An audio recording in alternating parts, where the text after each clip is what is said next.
And that's the big red button. Ah, things moving. All right, first thing, I'm not dying. This is all allergies and weather pressure stuff, so it's not contagious. And of course, we're on the internet, so don't worry about it. Hello, everyone, and welcome to the library. I am, of course, the author, and we're here to explore, create, and discover stories old and new.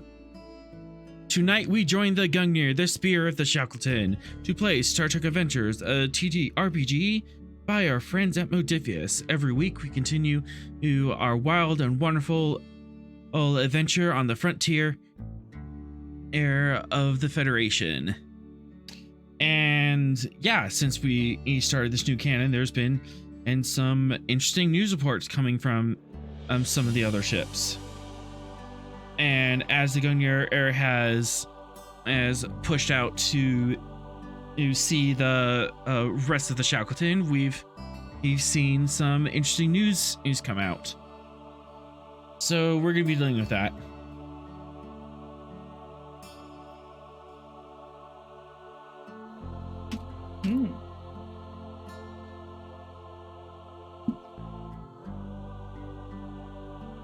And on that note, let's set course for adventure.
Ta-da! All right. Drag you guys to the map.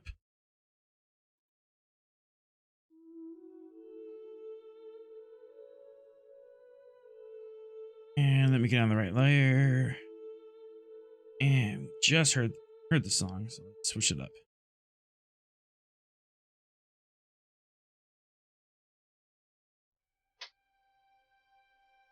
All right. So, you've taken off from Starbase S3E2, Starbase Narendra at the edge of the Shackleton Expanse after interesting experience of two timelines colliding in your head. And after sorting things out with temporal investigations and your new Rear Admiral Gaius, yes, it was decided to set forth to the Shackleton and find some interesting things to poke. Set off to find some rogue warp signatures. There's a few light years from the stars. However, on the way out, you got some news out of of the you got some news out of Narendra Station concerning another ship that was towed in, the Shangri-La Sovereign class. Supposedly, the ship went missing out in Breen space about 5 years ago. Oh, so a few years before, or you guys remember being in the New Frontier and in the Ebon Expanse. So this was old news to you that the Shangri-La went missing, and it suddenly appeared on a planet approximately 3 sectors away from where we are, deep in this Shackleton. And it appeared in pieces. Most of the crew was recovered, though, but upon arrival on Narendra Station, it seems that its captain and Colton Parker was wanted for treason and grand theft starship of the Shangri-La for going AWOL on the mission 5 years ago. So the running theory is, according to the official reports, that Captain Parker stole the ship and has been in rogue for the past 5 years. But that's not the story he's telling. And shortly after the Shangri-La was towed in and the Gungnir left, a news report or blast across the airwaves from the Federation News Network, talking about civil rights violations and an unlawful containment, and it's a whole debacle.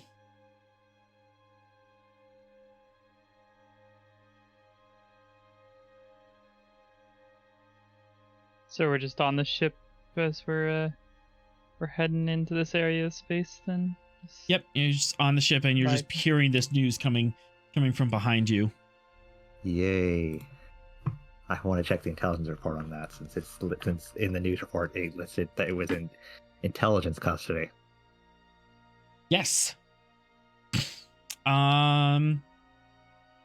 Intelligence officer allows you to do this. Let me pull my stats up.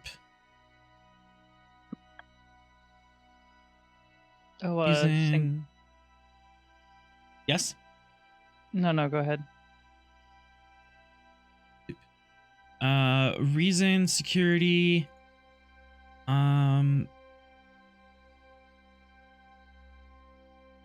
before, always a comp with this. Communication, security. Reason, security, difficulty 4, comp 2, assisted by communication security. I'm going to be doing this through my intelligence pad, so I have an advantage. Yep, you have one advantage. Knock that comp down. Okay. All right. And let's go ahead and throw a... let's spend 3 to get up to 4.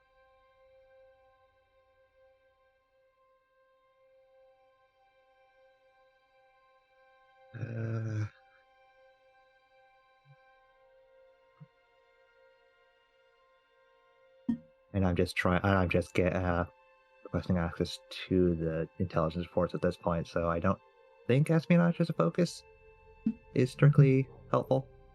No, it is not. Yeah. So yeah, this is just requesting permission, issuing for the report. Yep. So we'll just roll it this way.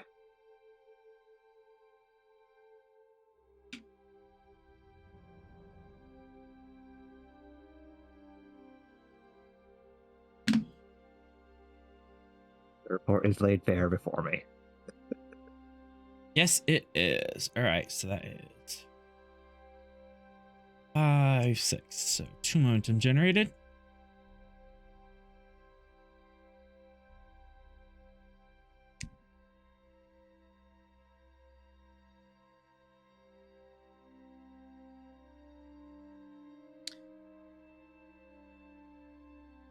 Finding the notes. Where'd it go?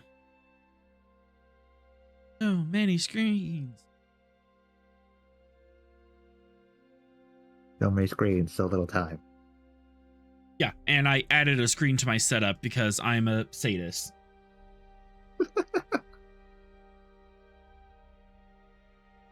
I just have one giant screen. Yeah, I have 3. Okay. It appears as that sometime before the Shangri-La went missing, it was pulled into an intelligence operation called Operation Unstable Stars. The remaining crew of the Shangri-La are to remain MIA in all records, and the ship was basically pulled out of the regular fleet and reports directly to Starfleet intelligence. They went about for approximately 6 months, operating in Breen and Romulan space, and shortly after hitting a few key targets in Romulan space, the Shangri-La goes missing and is reported as AWOL to intelligence. It is then that Captain Colton Parker was charged with treason and Grand Theft Starship, assuming that he took the ship under his own control and went things off the clock. I do have Stardate's thing.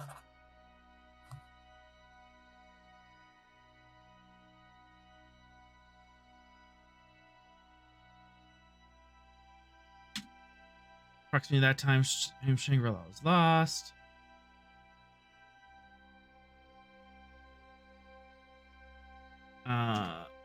Approximately this Stardate, she was recruited.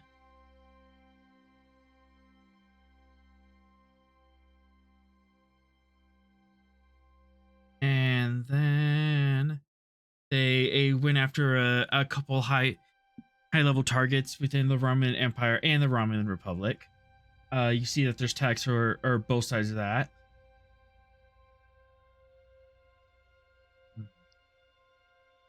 So this explains what we last know of the Shangri-La from our perspective. Yep. Okay. What has intelligence gathered since their return? Nothing yet. Just the fact that the crew of the Shangri-La is saying that they're not from this timeline, they're from an alternate universe. Some of the events they remember and some of the events that actually happened do not line up. But it seems to be to a much greater degree than what you guys went through. You guys, so they went through a full time shift. We just had a merge of memories. Yeah, and you had a merge of memories covering like 3 months. They're from a completely different time stream in with an alternate history. Something about the Andorians and succeeding from the Federation, a massive Borg attack that killed billions, a Breen attack on Earth, all these major events that doesn't line up with what you guys remember or what the rest of the galaxy knows as history. Something Did they weird explain how there. they got here? Big bada boom. So they don't actually know that just in the midst of something they end up here. In the midst of classified weaponry, there was a giant explosion, and next thing they know, they appeared around a planet. Classified. Okay, so that's above my intelligence clearance. That's above your classification. If I start looking at that, and Admiral's going to start looking. So I'm going to leave those alone for now. Assume that they're really bad news, and move on from that. The crew itself, is it being treated humanely by Starfleet standards, or are they being treated as if they are criminals without being given a fair shot? Oh, that's an interesting question. I'll answer that for momentum. Take it. Most of the crew is being treated okay. They haven't been given in full release to resume duties yet. They're kind of benched, except for Captain Parker, who has been detained in the brig and has not been given right to counsel, has not been given right to advocate for his own case, has not been given computer access to study his defense. That violates this a number this of whole thing. It doesn't smell right to Fox. You're right, He's Cyril. going This thing to put a doesn't. formal complaint through his chain through Watcher, but he's also going to request that he be put. He's going to offer his assistance in anything they might need from an intelligence standpoint, because this whole thing just reeks. Yeah, it does. And Sorrel is correct. This is a violation of like basic sapient rights. Even if you're not a citizen of the Federation, you're offered like some very basic rights of right to counsel, right to a fair trial, right to communications, and access to data as needed. Right now, it feels like they're just trying to use him as a scapegoat for like this reality's Parker, but a simple cooperation with temporal investigations would clear them. So this whole thing is just not good. So yeah, Fox is going to offer his assistance in any way he can from an intelligence officer standpoint. Do you inform your commanding officer of this? Rost or Watcher? Rost. As of right now, no. He's going to treat this as an intelligence matter. Dun dun dun. And since it's an intelligence matter, unless it affects the Gungnir, Ross doesn't need to know. Technically true. Well, fine. Let's see how difficult to make this. I gotta wonder how K9's taking Fox wanting to get involved in the matter. Oh, about as well as you think. Presence Command Div 4 Comp 3. This might backfire. Yep. Still going through my intelligence pad. So knock that comp down.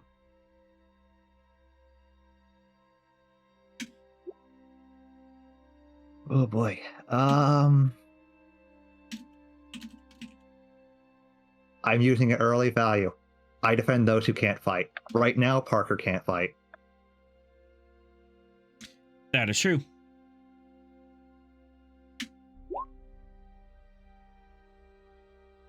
All right.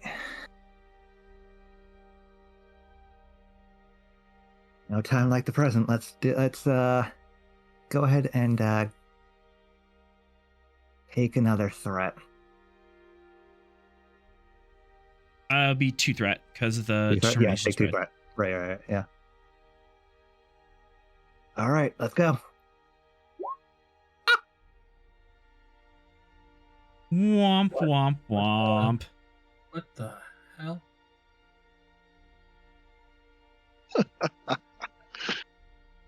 I forgot to even put up the comp to 2, but it didn't matter. It's still zeros.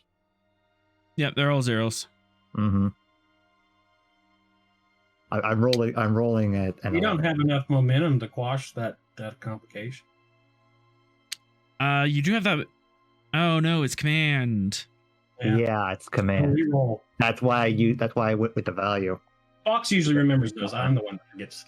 Hmm. I did it once before.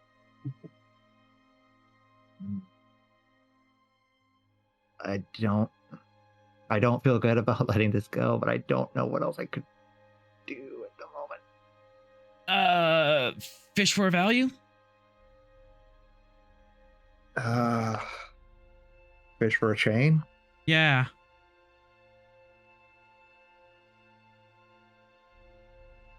Let's intelligence research.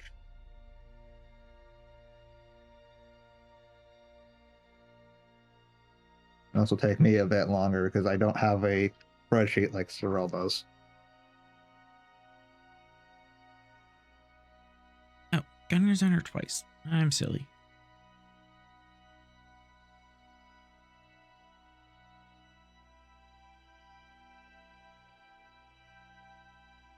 No.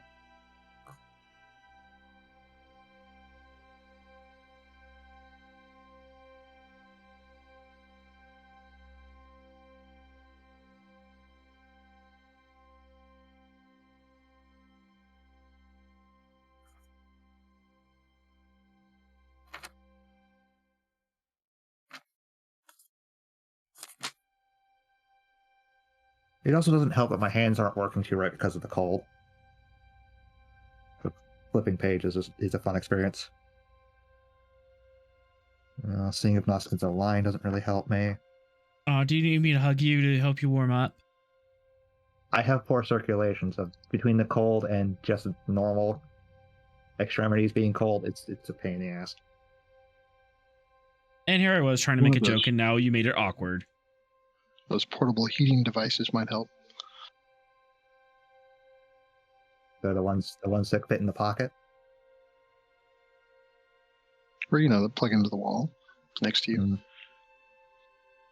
Mm. You know the funny thing is, it's in front of me, not plugged in. It's just sat next to my tower. Have your computer or start calculating pi to the last digit and just have it heat up your room. Yeah, point the exhaust fans to you. I have my computer under a table that is like 3 feet from me. So no. You in the face. That's not gonna help me any. Do some Bitcoin calculating. I don't like Actually, math. I failed math. Actually, don't do Bitcoin anymore. That market is crashing and burning. All the Bitcoin values are plummeting like a rock. It's hilarious. My life savings is gone. Oh no! You had life savings? I put it all in Bitcoin yesterday. Wait, you have a life? See, that was your mistake. You should have put it in kids. No, I have kids. That's why I have no life savings. That explains it. Sneaking. Yeah, but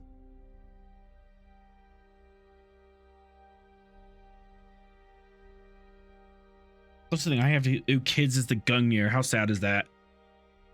trying to contact Ross. I don't know. Were your children? Kind of. That's Not sad. that I'm not that much younger than you. Some of them are older than me. Several older than you, yeah. By a small amount, not much. So, did the roll pass? No. So waiting for the fish. Yeah, there's not a whole lot that is in talking. I don't think Inca director's gonna help either. Probably not. Maybe you have to get the captain in on this. Yeah, all the ones I could find had to do with punching, throwing, sneaking, trying to contact Ross by hotwiring an intercom. I think that was the thing. Trying to contact Ross in general. That's basically what it was. Back when he was stuck in the holodeck. Or trying to see if things are lying. What? So, you can ask the captain and for an assist, or this can. or this can fail horribly. Not debating whether or not to do that. Fail horribly and annoy K9, or ask for offer help, annoy myself, and annoy K9 that I'm going to be helping at some point. Maybe it's a tough choice. Either way, I annoy K9. Yeah, bring in Rost.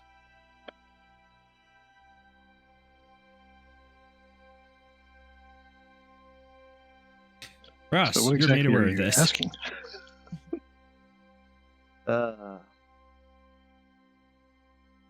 That is the question. What am I asking?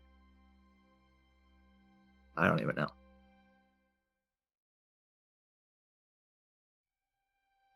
Well, what's the Insist nature? on it. You're being pulled in on an intelligence matter in order to assist someone who can't help themselves at the moment. Okay. What are we doing? I'm attempting to offer my aid as an intelligence officer for a Captain Parker, currently imprisoned on Narendra without any rights. The one on the news? Yes. Unfortunately, it seems that my communications are a bit garbled. Okay, well, how can we help?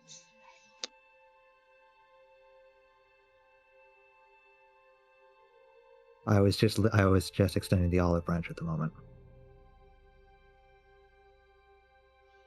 Okay.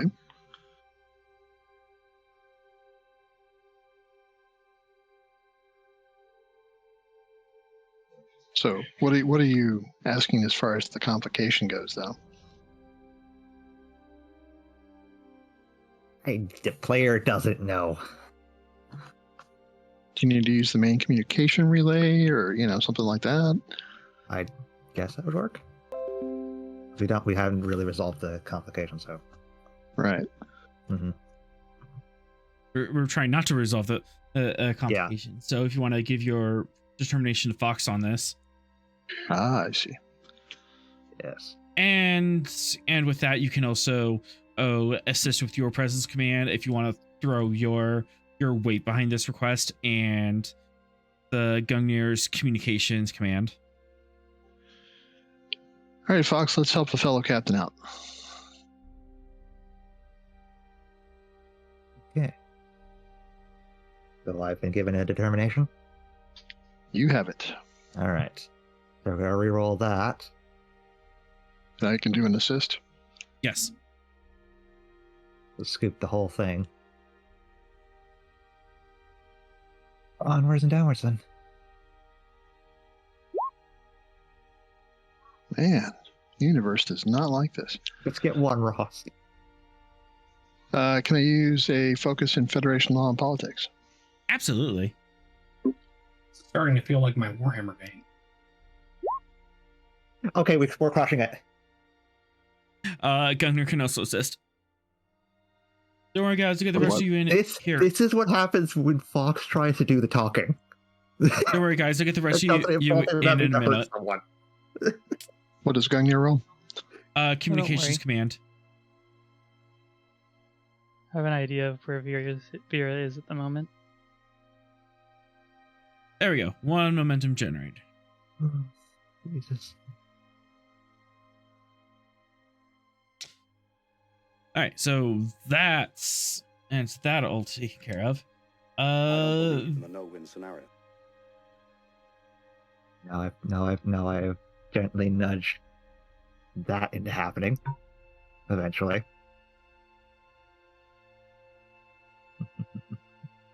I put Fox in a remedial communications course. Rude, but warranted. How to talk nice. It's just a 3-hour course with Sorrel. There's nobody else there but him. Daily. Why am I with? I don't have the value others talk. I do for nothing. All right, Vera, what are you up to on this journey?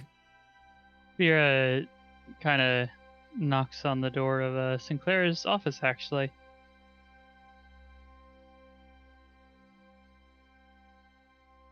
If they're there.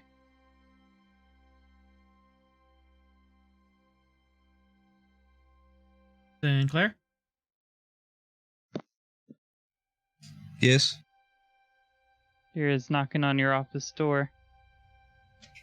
Sinclair will look up from listening to the news and say, "Come in." Yeah, she kind of walks in. Hi, you're Sinclair, right? Yeah? Correct. Well, nice to meet you outside of a giant crisis. I'm Vera. Natalia Sinclair. Yeah. Like I said, last we talked, I kind of owed you an explanation about the whole name thing. I don't remember if I actually gave that one to you. I don't believe you did. Oh yeah, well, right, so, I figured that, like, you all wouldn't, there would be some, like, weird bureaucratic thing if I didn't give you all a last name when I turned myself in. So I kind of just took the name of, like, where I grew up. The street I was on. Don't actually have an actual last name, but at this point, it's kind of just on all the files.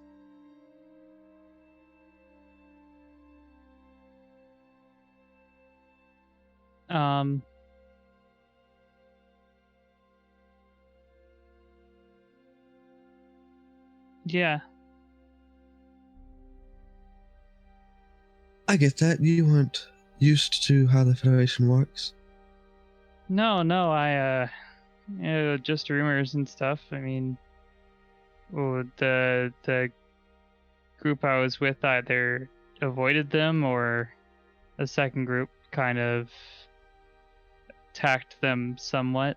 Not proud of that one.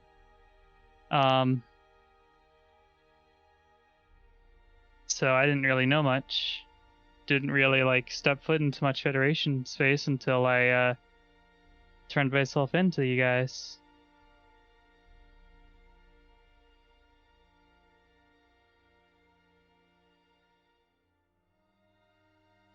Point of view defines everything.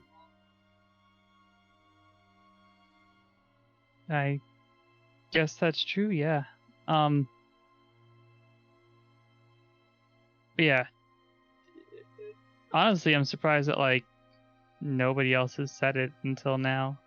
I introduced myself as Vera, and, like, everyone else gets referred to by their last name, so I don't know why they kept just using my first name. I figured it would be more of a problem.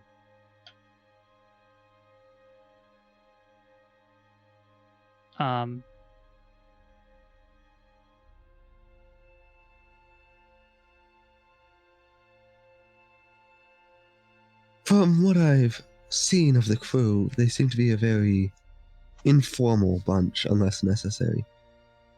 Now that is informality not common? Because I don't think I could deal with I don't believe in the no-win scenario. with another ship. I mean, like, with another ship if it's, like, all stuffy. I mean, I've only worked on this ship, really, and other than that, I just went to some of your schools, which, I mean, they're rigid. They're about what I expected from a school, you know, from what I heard about them.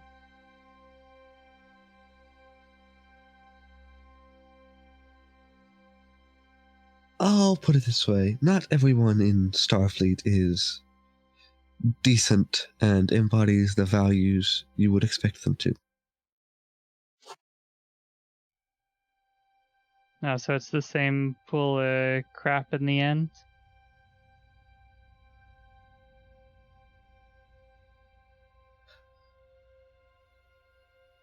I guess you could say it that way. Eventually, if you take a group of people and put them into another group of people, the culture of the first group will infiltrate the second group. Don't know if that's comforting or not, but certainly acceptable. Oh, by the way, have you seen Bailey around at all? I've been asking around and I haven't been able to catch up with her. I'm afraid from the personnel logs, I'd need more information than just a name. The best communications officer we got?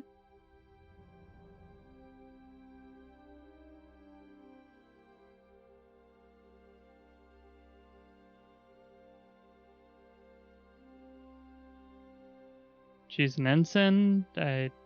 As far as I know, she's still an ensign. She gotten promoted? She would have told me.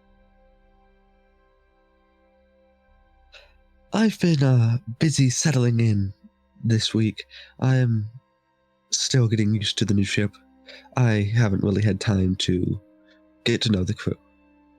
Well, I'm sorry about that.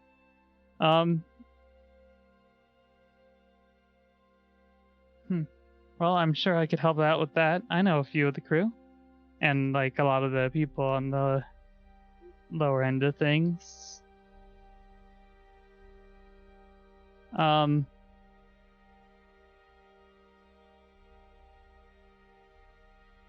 She's thinking for a second. I bet you we could probably throw you some sort of, welcome to the new doctor party. If you want to get to know people.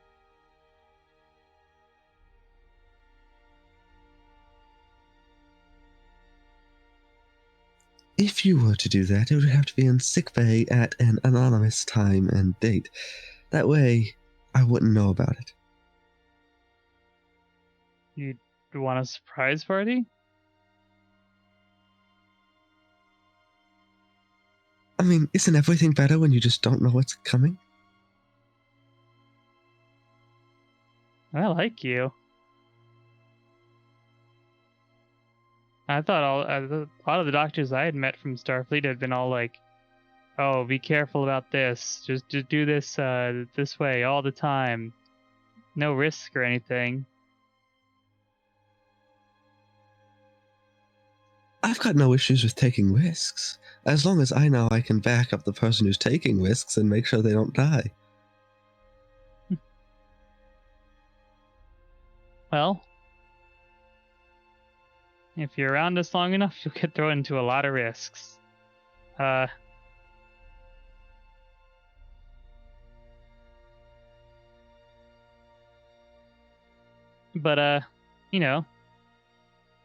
I plan on getting out of any of the risks we take, so just stick around me.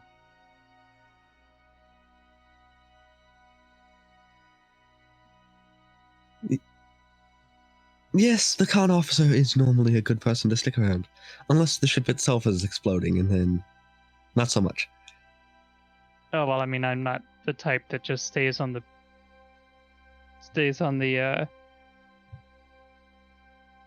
bridge. That'd be boring as hell. Glad to hear it.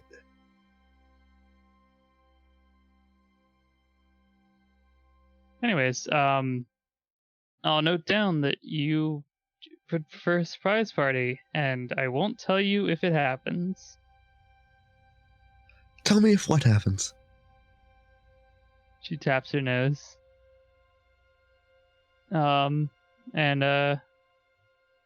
Okay, who to ask next? As she kind of walks out. As Vera starts to walk away, Sinclair will extend a hand. Glad to get to know you off duty. Mm-hmm. She shakes Sinclair's hand. I'll see you around the starship. You know it. I'm not very hard to miss. Easy to miss. I'm not easy to miss. That's how you say it.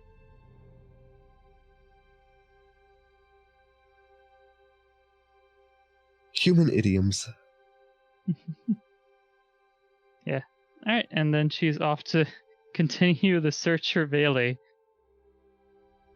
Gungnir 3, the search for Bailey. There's a handful of people that actually could help with that task. Y'all have been busy. She's going to find Fox next. If Fox is on the bridge, he's usually in his office. Yeah, well, where is Fox right now while he's doing all of his like poking In and his prodding office. around? Yeah. In his office. Yeah. Then she'll head there.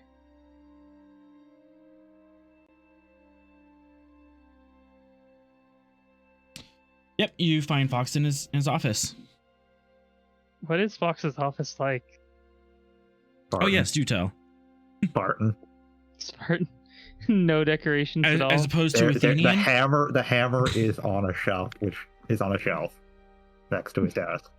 And the only other things that are on the wall behind him are a sparse few medals, the insignias of intelligence and security, and a lone ship, What ship? Excelsior class.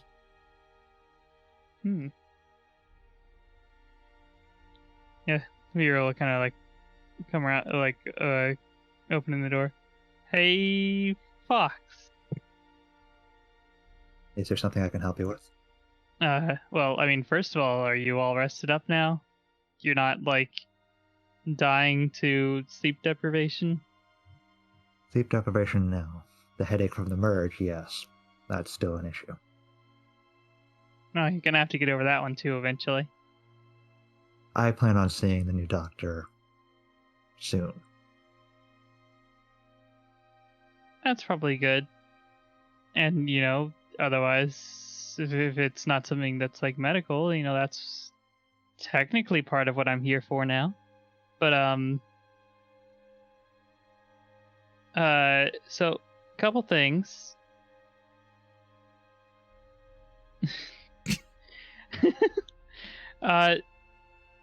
First of all, have you seen Bailey around, like, at all? Fox, indeed you have. She's been on the bridge for a few shifts. She's been on the bridge last I saw her. What? Okay. He cracks a wry smile. You've been searching the whole ship for her, and she's been on the bridge, haven't you? I've been searching for, like, since we left to try to meet up with her.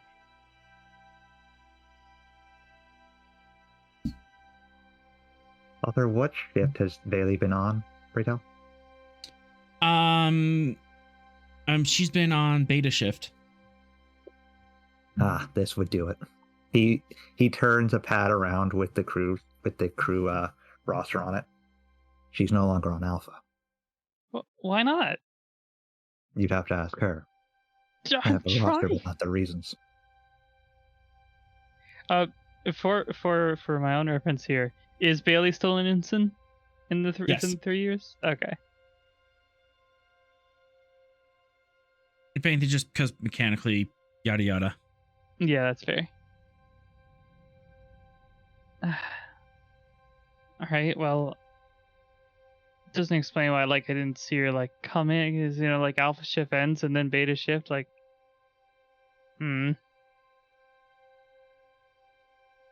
What shift is it right now? It's probably like mid beta shift. There's no communication stuff going on. I bet I could catch her. Is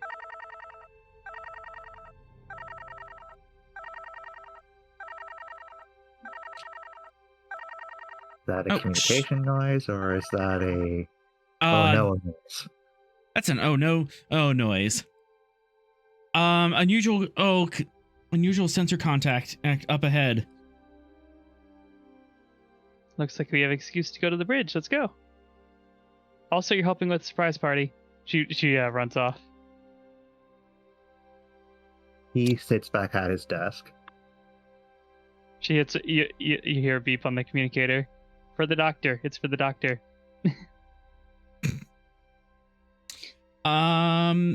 Captain Rost, up ahead, Ed, the Gungnir sees an unusual comet in the middle of deep space. Is that U3 there? Yep, U3, right on top of the warp signatures. This comet. Oh, both there. Yep, they're both in the same area. You just picked up the comet at long range sensors. It's not unusual to see comets in the middle of deep space. The thing that's weird about this one is that it has a tail. It has a nice several tens of thousands of kilometer long tail streaming behind it. There's no solar wind to generate a tail. Not out here. You're in the middle of deep space. All right, let's do a sensor scan on this comet and warp signature. Okay. It's a ship task. Reason. Sorrel, you want me to roll that for you, Sorrel?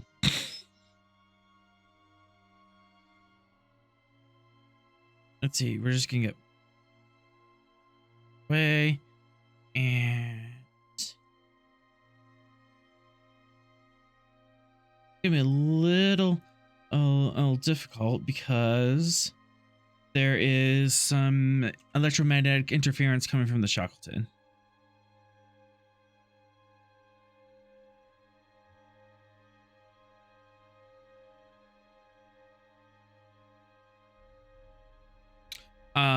Reason science difficulty 4, complication 3, assisted by sensor science.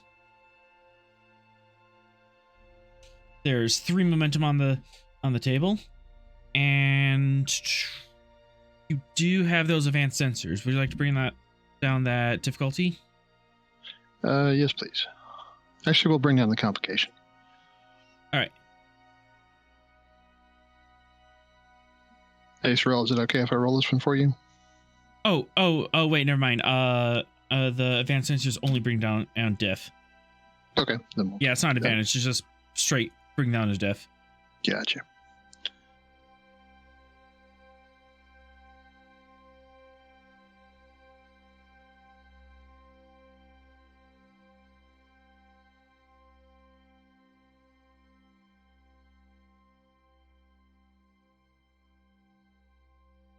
So, Sorrel, how do you want to do this roll?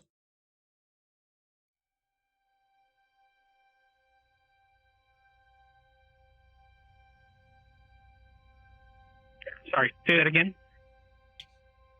We're gonna do a long range sensor scan on this erratic comet you found up ahead. Reason science. And am I setting the difficulty? It's diff 3 comp. It's diff 3 comp 3. So just how many dice you want to buy? I would like to buy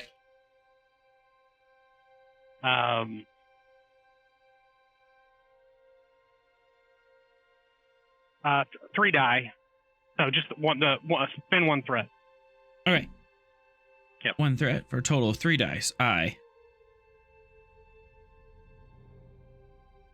So he's got to focus in sensor operations. Yep.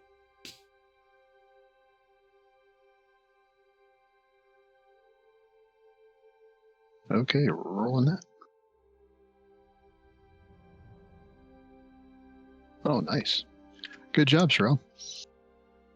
And the ship assist. All that momentum. Ooh, sweet. All right, so that is 6 on diff 3, so 3 momentum generated. All right, this is a class 2 comet, just pretty standard or dirty snowball all in space. It does, however, have a higher ambient temperature than the rest of space. It seems to be heated up by something. and you look closer, and there are artificial power signs in the region of it. Like inside it or around it? It's hard to tell at this range, but it's like within the same sector. It'll be Okay. on the same map. What about that warp signature? Are we picking up anything? Is it related to the comet or something else? Insufficient in data, but it's possible that those artificial power signatures could be the ships.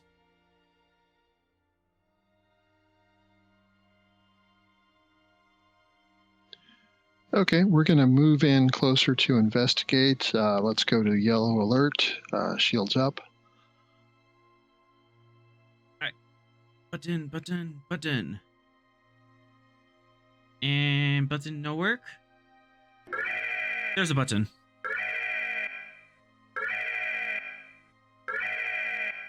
All hands yellow alert. All hands yellow alert.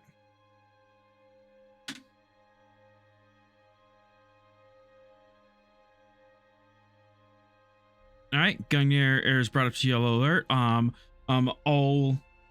primary, all officers are brought to duty stations, including Bailey. He comes onto the bridge, bites her lip, and takes her station.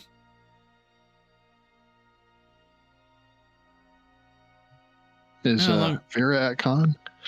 Yeah, Vera like kind of skids up into the like out of the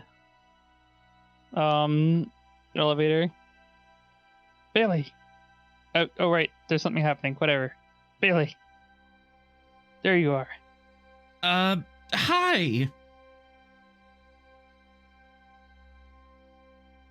I've been trying to find you all over. We're talking later. Yeah, I think we need to talk, but right now we have something to do. Yeah. Weird energy. Makes sense. All right. Honest. What range band would you like to jump into the Comet? Extreme range, long range. Let's do extreme. All right.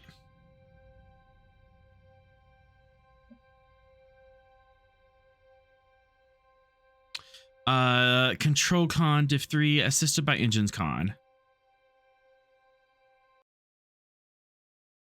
Control con you say? Mm-hmm. Too bad we don't have anybody who can roll con. Yeah, no, sorry, I'm trying to find my sheet. I was vamping. Here, this is your stick. I know. Take a threat. Threat? And boop. Yeah. Oh goodness. What did I do? What did I do? All right, so it's a 6 on diff 3. So you have 3 float. Use one of the float to make sure that we're landing somewhere that won't destroy us. Or not landing. By landing, I meant like arriving. Yeah, dropping out of warp, not in the comet's tail. Got it. 2 more. Oh, jeez. Any ideas, guys? Advantages are always good. About a orientation where we can get a good sensor scan of a comet and the warp signatures and whatever else might be in the vicinity. Sounds good. I can allow that. Okay. Trait of advantage.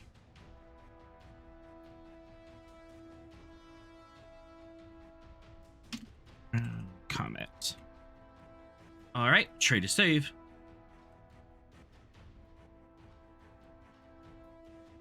As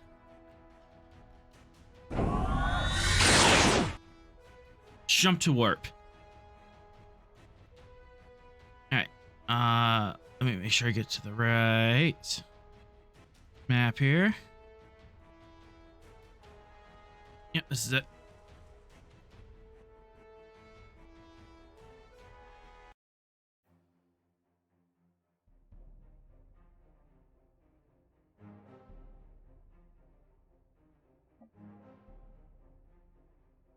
All right.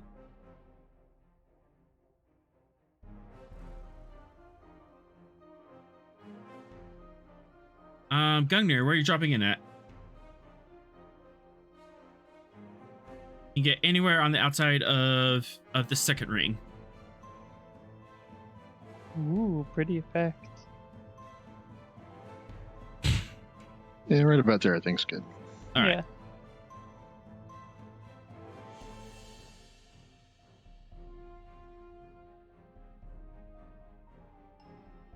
All right, and give me 1 second.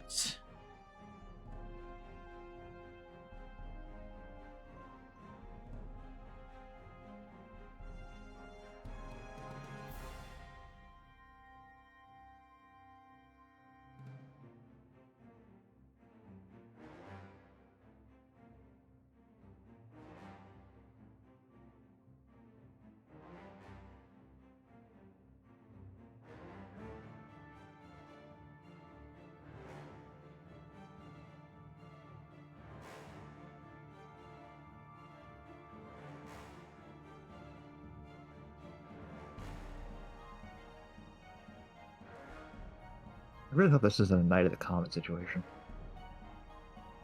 I don't want those things coming on the ship and then just draining us till we're dead. Sorry about that. A little too much coffee. All right.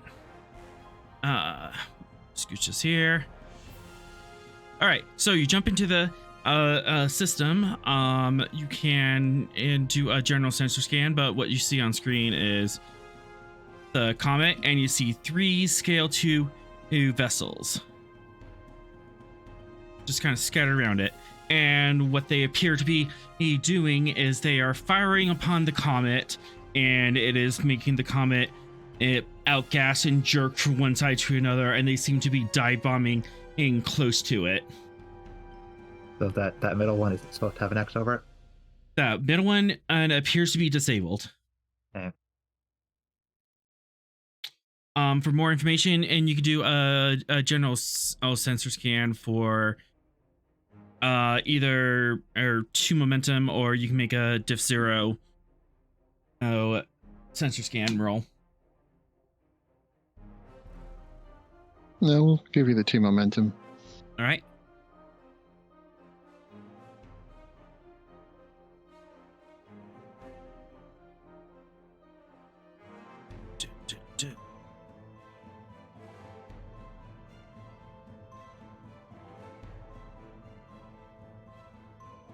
This is where we find out we've come into the middle of a first contact incident. What? On our second day? No. Yeah, I it think would it's our be first day. technically. Well, I mean, technically, you've been in deep space for about a week. You know, it's been a long road getting from there to here. Pour it in the jar. And dollar in the jar.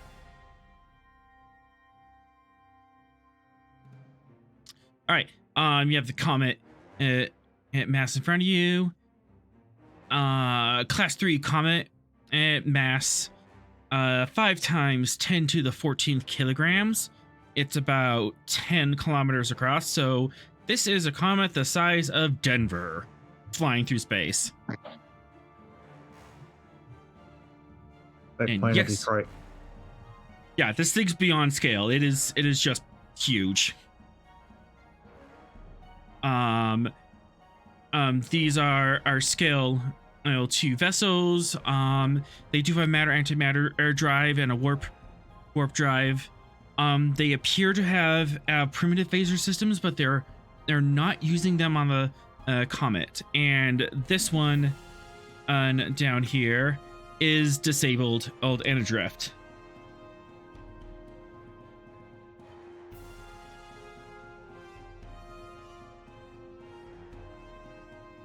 Would you like to know more?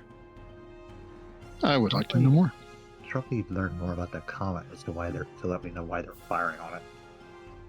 It's the comet returning fire. Would you like to spend a momentum for that? Or actually, Sorrel has a free science question, so I can just spend that. Sure. No, the comet is not returning fire. The only anomalous thing about it is, now that you're up close, it is because it's moving erratically, and you can tell it's moving erratically because these freaking things are firing on the comet and making it outgas in random vectors. And they're just orbiting around, shooting at it, and then dive bombing into it and coming out the tail. Are there any life signs on the comet? Answer that for momentum. Go ahead. Negative. There is nothing unusual about this comet besides the erratic trajectory.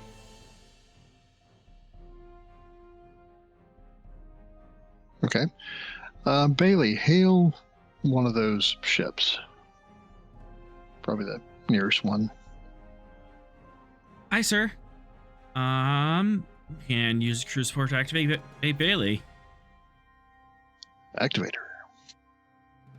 Control engineering. Anybody want to roll Bailey? What are we gonna give her for activation? Let's see, complication. I'll spend for some complication. We have to give her something, right? Yep. You can give her talent, or you can boost a stat, or a new focus. Don't know really if the talent's well enough to say anything of any which way. I think if there was a communications-based talent, that would be a good thing to give her. Yeah, bold communication or something like that. She has bold engineering already. It's engineering. Communications isn't a stat we can actually I think have. there's a couple of communication specific talents. Good talent overview.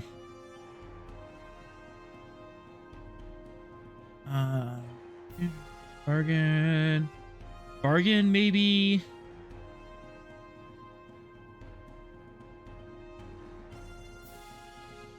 Bargain is usually used by the person actually communicating, not the communications officer. You're really doing much of the communicating. That would work for a captain like Ross, but not for the communications officer. At least not in this era. Enterprise era, I could see having a communications officer have bargain.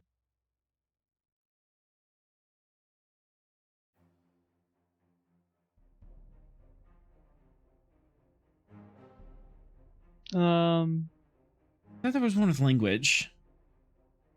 Nope, it's not.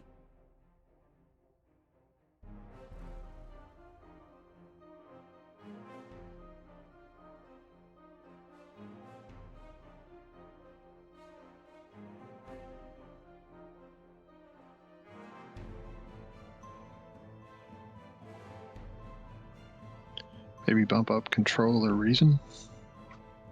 That's always a good idea. Sure.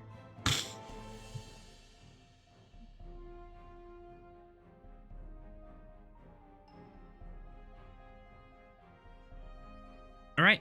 Control engineering difficulty 2, comp 2.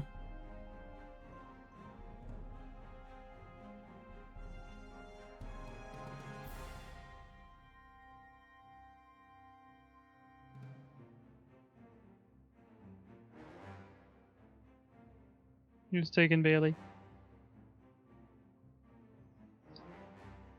You want to roll with it, or maybe Sinclair would like to get in on the character rolling here?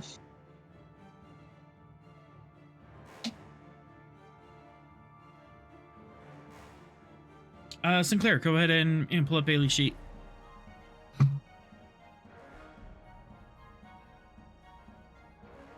Let's see, underneath the characters. There's a folder called crew support. Bailey will be under engineering.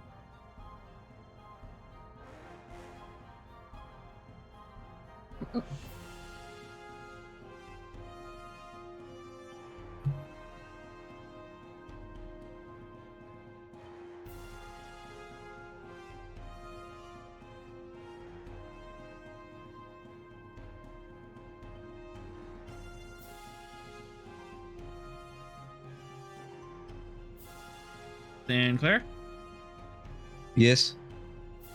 do you want to roll for Bailey? Sure.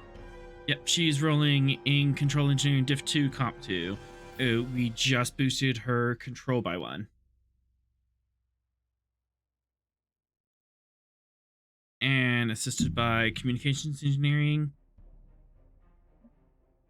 Frost, if you can get that. Would any of her focuses work for this? Possibly. This is to establish communication. Yeah, subspace communications. Yep, that works. And I'll give you a threat.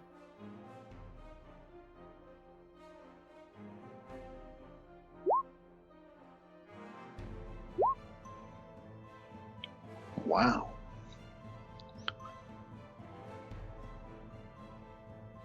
Whoa, that went well. Bailey has a determination because she has a value, correct? Yep. She has a value. Good communication is at the heart of a Starfleet officer. I will take that. I'm going to re-roll all 3 of those dice. Yep. Oh no. Hey, we have momentum. We're good. And yep. I believe bold. Would that allow me to re-roll that 0? Yeah, bold it engineering. would. Turn the comp into a crit. Nice. All right, so we have 5 on 3 momentum generated. You open up communication. At first you hear a bunch of chirps and squeaks and stuff, but then the UT slowly starts catching on to it. Oh my god, it's new friends. How are you doing? Oh my god, there's new aliens out here? Yes, let's go meet him. Hi. Do not send Fox anywhere near them, for the love of God. Play your hate. You're not our first choice for first contact. That was intense. Do you respond? Yes, this is Captain Fennon Ross of the Federation starship Gungnir. Hey, how are you? And, What's going on? What brings you out here? Do you want to play? well, we saw the shooting and the comet, and we're wondering what was going on. Yeah, we're playing. We shoot the comet, then we dive into the gas, and we try to outrun on the rocks. It's really fun. You want to play with us? I'm afraid we can't. We have other missions that we have to attend to, but we don't want to interrupt your game. I mean, surely we could. It's what they do, right? That's like the first contact thing. Yeah, I don't want to shoot anything I don't know anything about yet, so. That's fair. Do they seem okay with that answer? Are they taking offense? Are they like cool, whatever? Or? But I don't want to meet you and find out what you're about. Hi, how are you? What are you doing? What are you up to? Are you like us? Are you like? Are you new to this area space? How come we haven't seen you before? And just a million miles. Well, perhaps we could meet and establish a first contact between our species. First contact! Oh my god, that'd be so cool. Oh yes, I always wanted to meet aliens. I wonder what you're like. Do you think they'll be friends? I'm sure we can work on that. Do I have a visual of who I'm speaking to? You do not have a visual.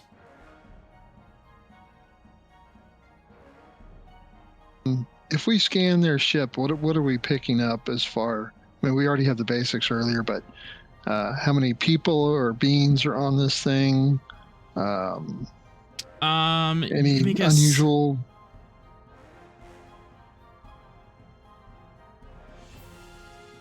Any unusual radiation, energies, that kind of stuff?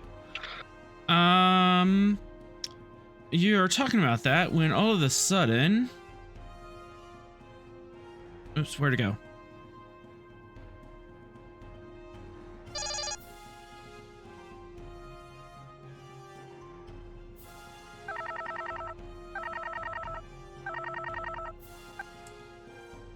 There's a sudden outgassing from the comet. There's a spray of rocks and gas heading straight for you. Hey, Vera, can you dodge that?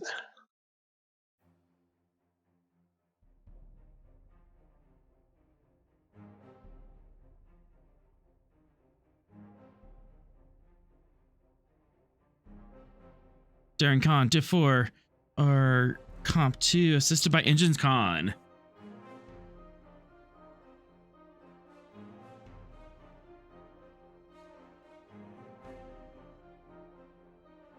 Oh, Vera. I was talking. This happened suddenly, so I can use hair trigger as an advantage, can't I? Yes, you can.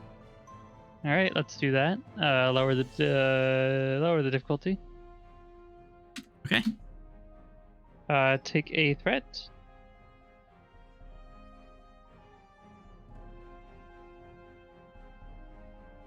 And we'll roll. Bam. Bold. Whoa. And they're both 19s too. You hit it, but you want to quash that or just take it on the chin? Use the momentum. We got plenty. Yeah, we'll use the momentum and quash it. All right. As this is sudden and outgassing of Rosh just rushes out and streaks towards your ship, you just kind of barrel roll all around it, and the gas and rocks pass by harmlessly. Did that appear directed, or was it a result of them shooting? You can double check. Okay. Reason, science, Diff 3, sensors, or computer science. As you're doing that, these guys are getting closer to you.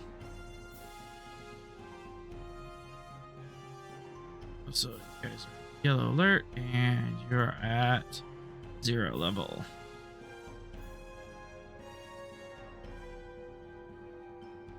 All right, Sorrel, you want me to make this roll for you?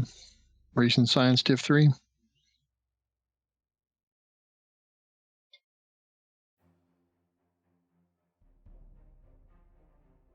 Okay. He says yes. We'll spend 1 threat for bold science. 1 threat, bold science, aye. Focus and sensor ops. Yes.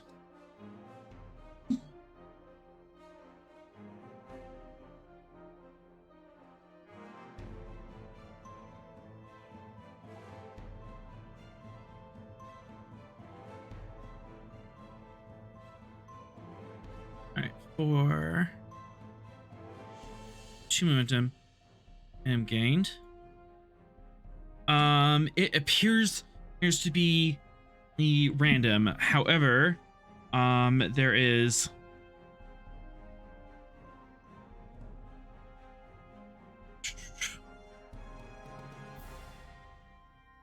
there is something on long range sensors that you pick up behind it.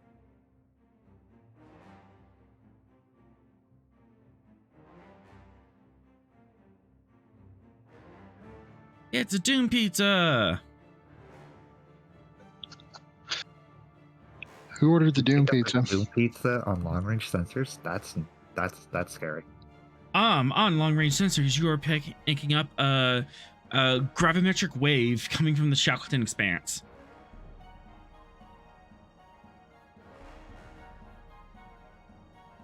Is it like a big gravitonic wave that could do damage?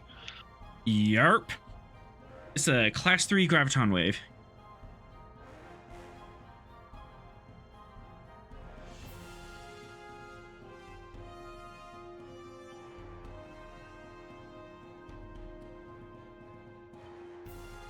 Is it like avoidable, or is it just going to hit us? I mean, is it basically? You're going to have to warp out of this sector or to dodge it, and you have until the pizza fills up.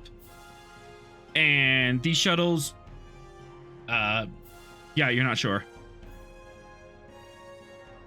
Ross, to whoever you are, do you have faster than light capable drive? Yes, we can go faster than light. We can go really fast. We can go so incredibly fast. We can beat light. Okay. Well, there is a massive gravitational wave coming this direction that will destroy you unless you get ahead of it. I noticed one of your ships is disabled. Are you able to rescue the crew? Wait, they're disabled? Who's disabled? Oh, we didn't know everyone was disabled. We thought everyone was having fun here. Or who's hurt? We do a sensor sweep on that ship and see if there's any life signs aboard. You're kind of far away. You're gonna have to get closer. 1, 2, 3, 4, 5.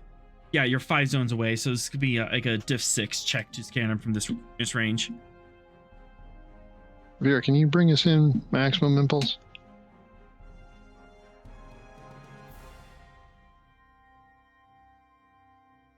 You bet I can.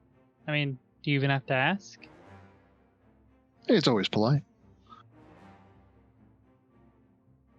Control con. Normally this would be a diff 0, but because you're trying to stay ahead of the Comet, it's diff 2. Engines con. Because you're trying to like match vectors with the Comet and stay ahead of it. So there's like 3 vectors you have to calculate for. Yes, calculate. Or just eyeball it.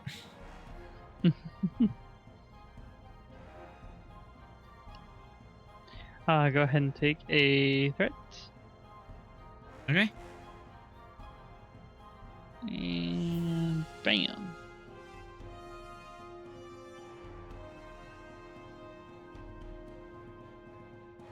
Oh, coming up. And just cons.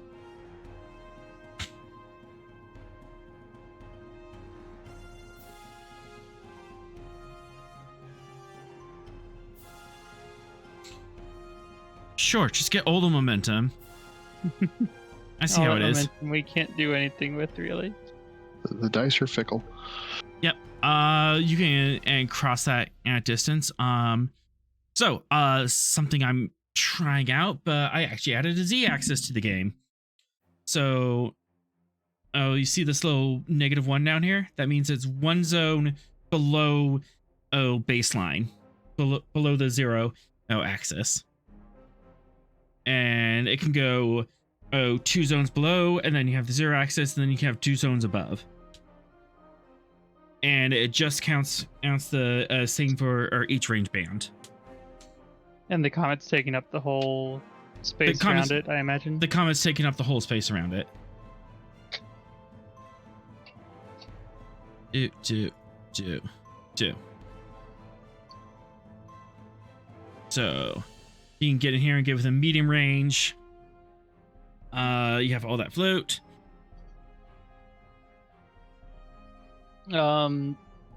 We'll use some of it to create an advantage to be ready to move if the Comet is getting too close.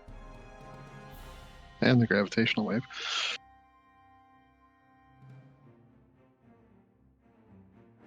Yeah, that sounds good.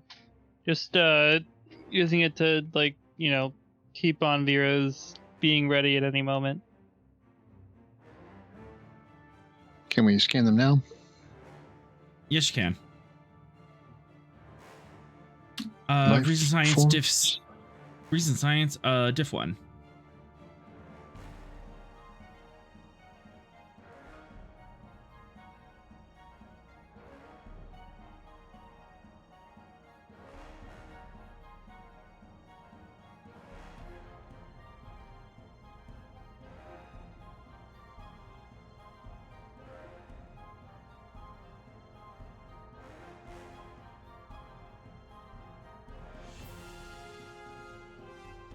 There you go.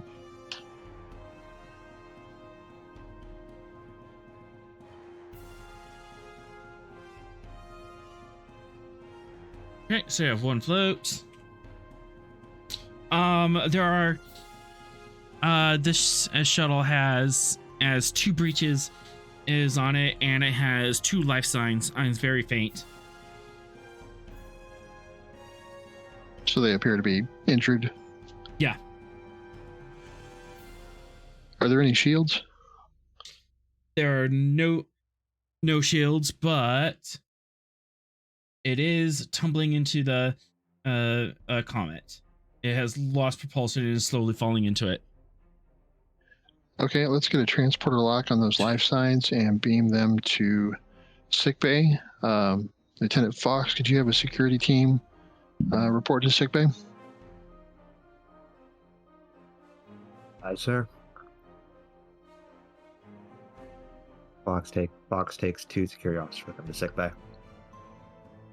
All right, you're on your way to your sick bay to beam them up. Let's see. They're not on a pad. Are you beaming them to a pad, or beaming them directly to sick bay? If they're seriously injured, probably directly to sickbay. Okay. And then sci-fi bull, yes.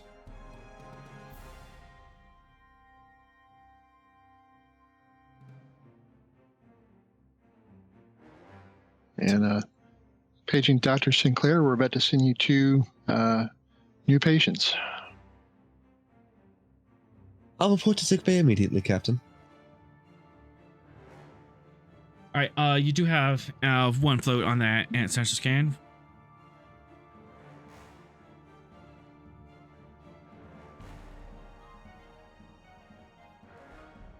So we could ask a question or something like that. Yep. Going once, going twice. Do they have any specific life requirements as far as atmosphere or whatever that we would need to provide based on their environment in the ship? Good question. It seems to be an M-class environment. A little warmer and a little higher gravity than what you're used to, but they should be fine in standard M-class. Okay, we'll proceed with the transport. All right. Summon activate left. Control engineering diff 6 comp 3. As this thing's moving in quickly, and there's a gravimetric shear error that's affecting the transport. Okay, bringing up left. What? I already grabbed him. You got him? Okay. Yeah. So we got yeah, transporters and replicators as a focus. Yep. Let's see.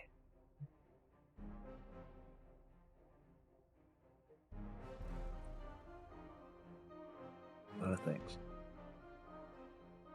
Okay.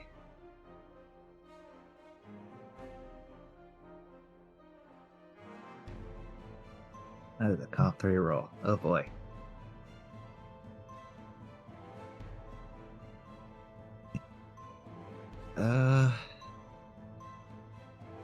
We are activating him.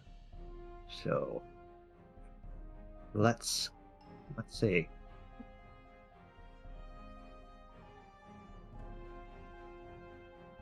I kind of want to just give him the value. I know the rough carrier is like the back of my hand. Does that make sense? Peanut gallery? Yes, it does. I'll take it. Okay, so we'll have that value active.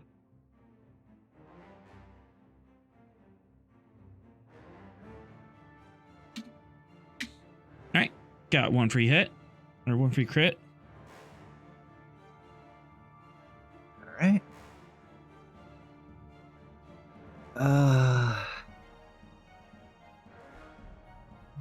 Let's go with 2 momentum, 3 threat to max out the roll. All right, onwards. And I can reroll that red because he has bold engineering. All right, Chip. All right, reroll this page real quick.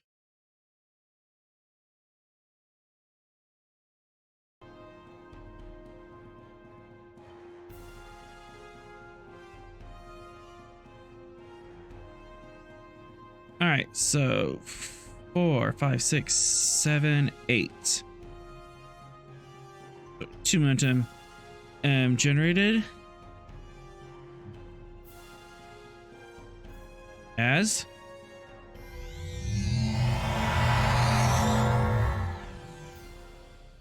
you successfully beam them up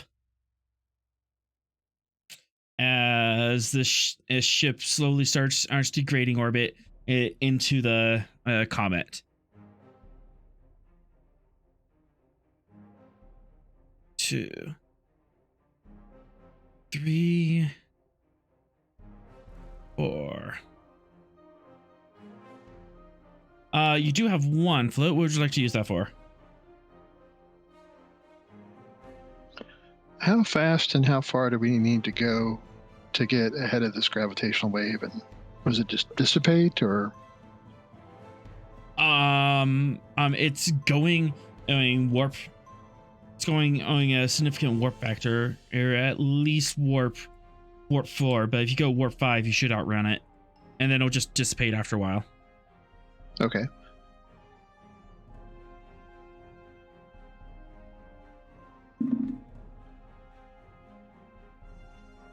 But before that Anybody? happens,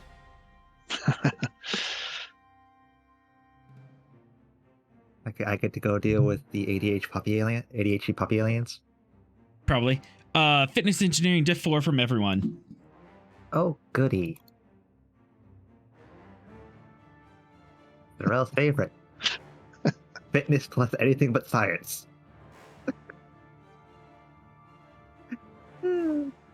We'll start at the top. Captain Ross. Fitness engineering, huh? Okay. Yarp. Why engineering? My brain is. Take Fitness engineer. take 3 threat. All right. This is the one that author has dictated. Oh no, I missed what was happening because I got a message. We don't know. Oh, reroll Because that I must do 0 things. there. All right. To beat the fish. 1 second. I already ate the fish. Tasted fishy. Oh, nuts. As Ross, all of a sudden, all of the electrical panels and electrical systems on the ship just start arcing electricity, and you have to jump and not touch anything, as hundreds of thousands of volts are arcing across all the deck plating. Don't worry, I'll get the ship too. Is every electronic gonna start zapping? Yarp. Oh, no. Author, what do I wear on my wrist? Yarp. Well, I was more concerned with the hammer. The hammer's in his office. Doesn't carry that around. This is it. This is the sentient hammer. This is No! sentient hammer. This is how we get the No. sentient hammer. No, I will kill it and remake it. The pacifist sentient hammer. I will kill it and remake it. Commander Sorrel, can you make this roll? I Oh yeah, know. or do you need Yeah. a minute? Oh, I'll get him. All right. Well, We'll throw in all the threat. Yes, thank you. The threat. All the threat for Sorrel. Yay, he makes it. Sorrel, you managed to dodge it.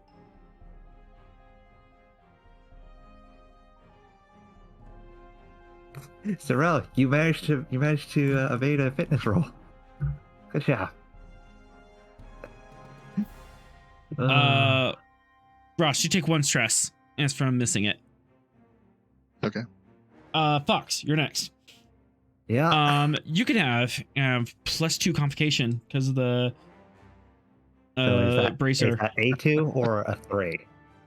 Up to a 3. Up to a 3. Okay. Then yeah, take it. You're taking all the threat. I got no rerolls. This is gonna be fun. Said no one ever. Aha! And you're worried.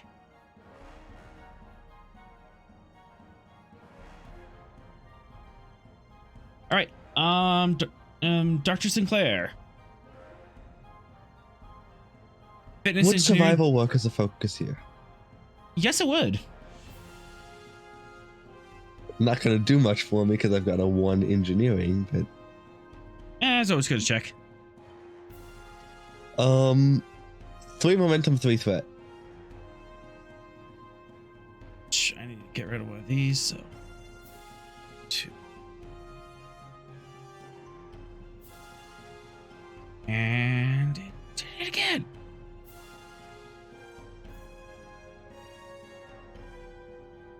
Hey, there you go.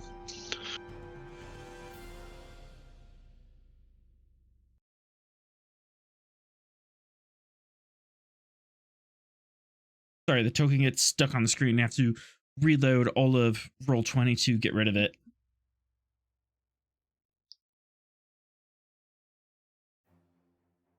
But you made it, and generate 1 momentum. As this electrical lark just comes dancing across the deck, and you're able to leap onto a bio bed just before it hits you. Vera. That's me. Fitness engineering Did to you know 4. that? Fitness and engineering, you got it. I definitely have an engineering score. I love how the only one that's failed so far Is the one with high former engineering. engineer. Is the former engineer. I know, right? But I got a fitness of 9 here, so. I can't think of anything that helps. Also, point of order. How does this affect her feather knife implant thingy? +2 complication. So comp 3. The thing that lets her feather knife return to her. Mm-hmm. Not implanted, it's worn, but it's yeah. We never actually decided. Like we floated that there's like 3 different options, and then never decided on which one to actually use. This is a good time to decide that. No, I mean either way, she has it on her. So. I mean, it's either it's worn or it starts burning through your skin to come out. It's fine. We'll talk about it later. How many dice are you rolling? That's a good question. I think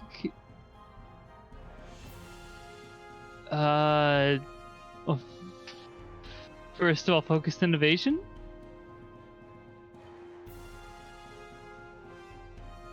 Talk me into it. There's like electricity arcing everywhere, right? Yep. Yeah, trying to dodge the jolts of electricity. I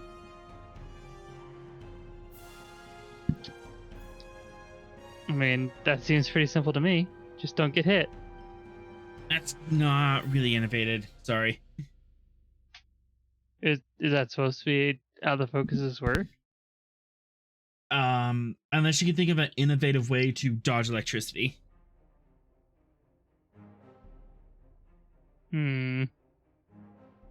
or an innovative way to ground yourself. That's fair. Okay, no focus then.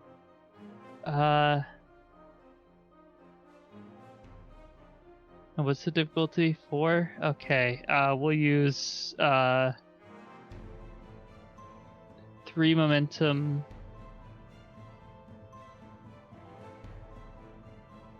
3 momentum, 2 threat, 1 determination. Actually, no, I can't figure out a determination spin for this. So 3 and 3. 3 threat. Yeah, 3. All right. Here we go. Makes it with the comp. And I'm actually gonna use my Starfleet citation for conspicuous gallantry on that threat that I spent. Oh, go ahead and roll 3 challenge dice. I lose one of those. I did my best. But there's a comp. Okay, I'm going to say that everyone dives across stacks trying to avoid static ink discharge. Vera, you accidentally. I can give you a good comp for this. Okay. I can give you a good suggestion. Possibly. Story-wise, have her like see this start to happen and dive to try to like pull Bailey away from the thing and end up just shocking both.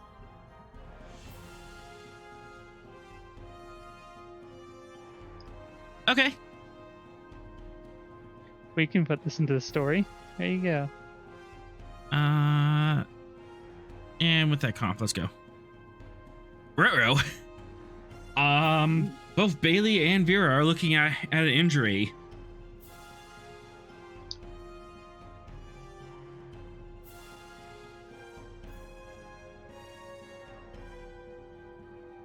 Not great. Vera, do you wish to avoid? I would. All right. 1 threat, 1 momentum, or 2 threat? Actually, I'll use my decoration of gallantry. Have the amount. Okay. of damage. You take 3. Okay. 3 strikes. Less than an injury. Bailey, however, is still facing an injury. She can spend to avoid.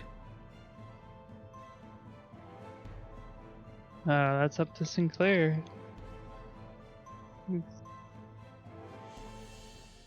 Yeah, let's do it. All right. As in your moments of panic, you dive across the console and tackle Bailey to the ground. But the static just charges anyways, as it seems to pass over you through the knife on your belt and into Bailey's side, and she takes the full brunt of it. Good. Okay. Ow. Oh. What happened? What is going on? That's a good You question. all right? Oh, no.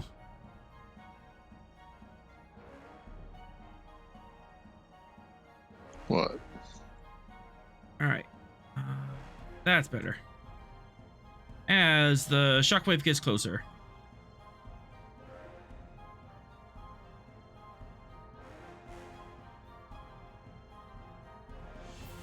Is this affecting our ability to go to warp? Not yet. But there's other things on the horizon.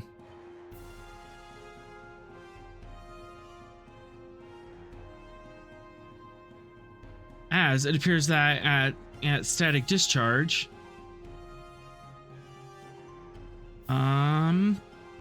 also affects the ship. The ship herself needs to make a structure engineering roll diff 4. So the ship rolls 4, or ship has to make a diff 4 roll. as if it was a character. Okay. It still automatically he gets the focus, but she starts with 2d20 and she can buy dice like any character.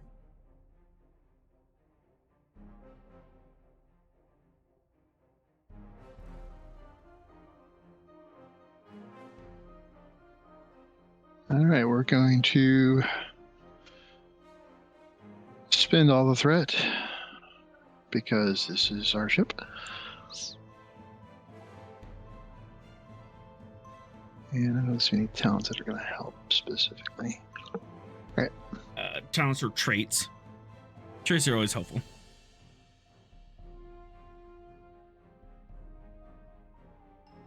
Does Frontier Defender help? Actually, yes. Diff 3.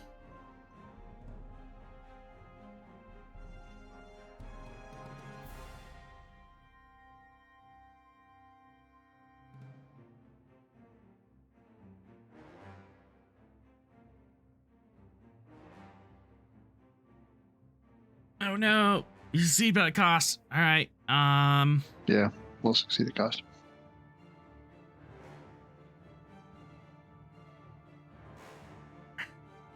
Five. 13-2. All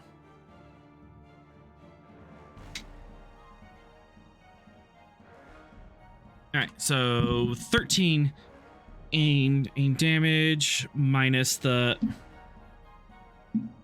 and I'm punching through two that resistance, so minus the 5, so that is 8 damage to your shields.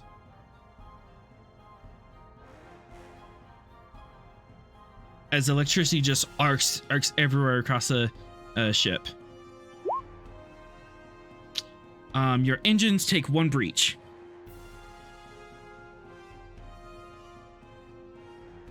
I am not liking our new friends. Also a great day to be completely opposite our chief engineer, isn't it? Sorry about that. But your friends aren't doing much better. As they are just flat out disabled. Oh, so it's happening to their ships as well? It's happening to everything in the sector. Oh, good. That means we have to go on a rescue. We have to go save them as well. Uh-huh. I thought beaming the two of them on board caused this, so I guess not. It might be... Sorrel, you can figure out what's going on here. Save my assumptions for later, then. You back online, Sorrel? Diff 3.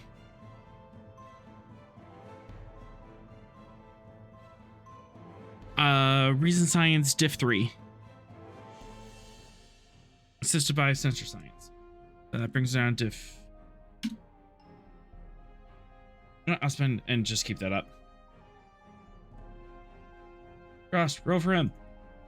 He's almost done in practice. Almost He's done. Still not fully back online. All right, go ahead and take 1 threat.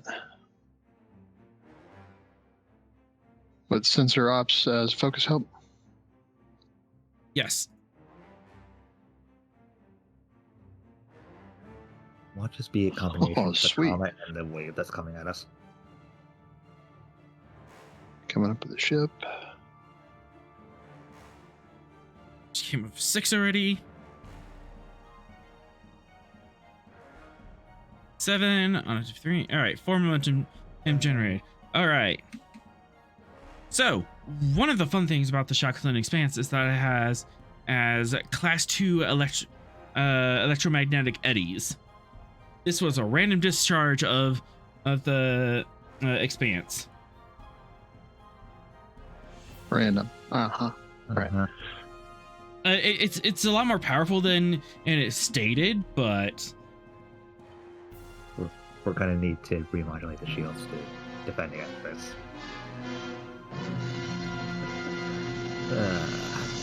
and thank you, chat, for that threat. I'm sure the players appreciate it. We're giving him enough, chat. Thank you, Come on, chat. Jeff. All right. Meanwhile, Al, in the sick bay, Sinclair, you have 2 new patients. Yes, the question I asked in Discord, can you answer that?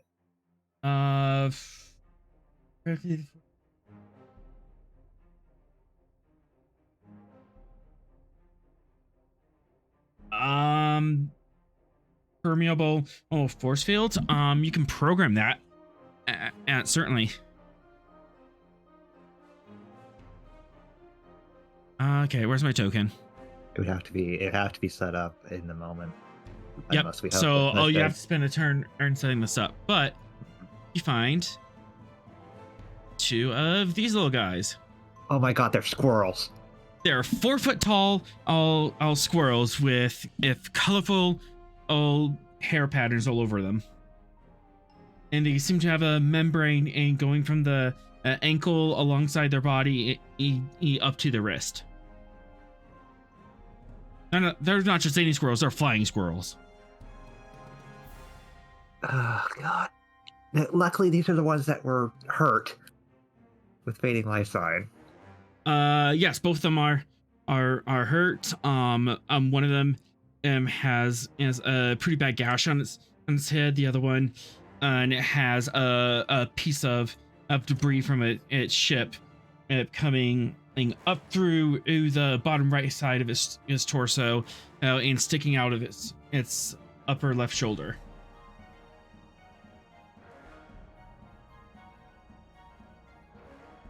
I just thought of another way to do effectively the same thing I'm planning on, except not as efficient.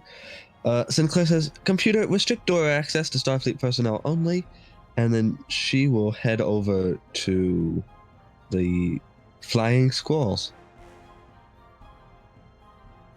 What's the purpose of restricting access? We don't want them to run off. I mean, a chase through the starship wouldn't be fun. If they regain consciousness, you never know. Okay. Yeah, that makes sense. One momentum, and you can unlock them to restricted access. Sure. All right. So when Bach shows up, it's just him in the sick bay with the 2 security officers on the outside. Yep. All right. So you have 2 patients. One of them with head injury, one of them with a torso injury. Which one are you going for first, or do you want to do a triage?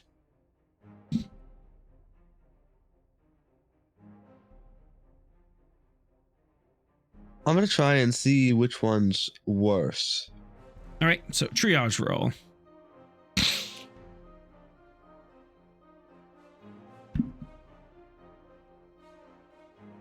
You are in sick bay. That stuff can help. Reason, medicine. Normally diff 2. Up to diff 3 because of unknown species.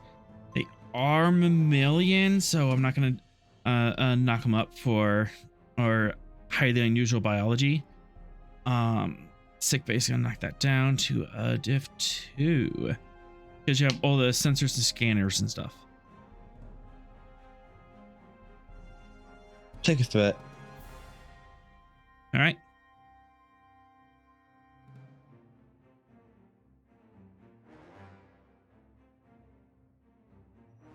Would emergency medicine work as a focus here, or genetics? Emergency medicine.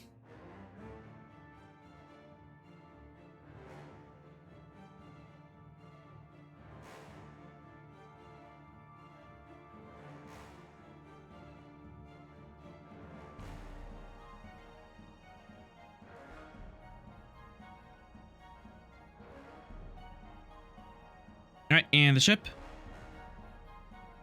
Sensors medicine. Sensors medicine.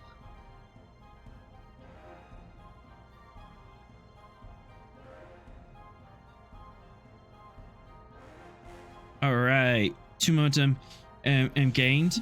The head injury E1 it looks worse than and what it is, but you can probably leave him second. The torso injury is fading fast. There's a lot of internal bleeding in there, and there's this piece of debris just punching through things that ain't supposed to be punched. Yeah, I'm gonna head over to the one with the torso injury and start working on him. Or them, I guess, because they're squirrels. No, squirrels can have pronouns. True. Pronouns, so it's rude to assume. It is.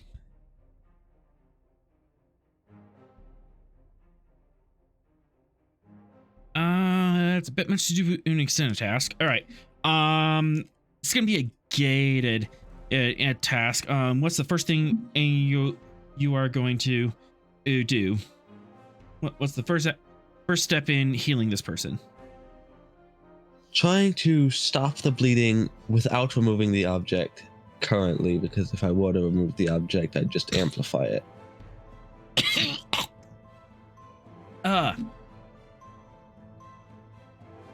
Love season changes.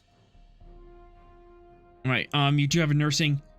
You do have the advantages of a nursing staff, and you can activate NPCs needs to help. Control medicine. Diff 3. Let's see. Base of 2. And that debris is going to be pain. Yep. There we go. Control medicine, diff 4, comp 2.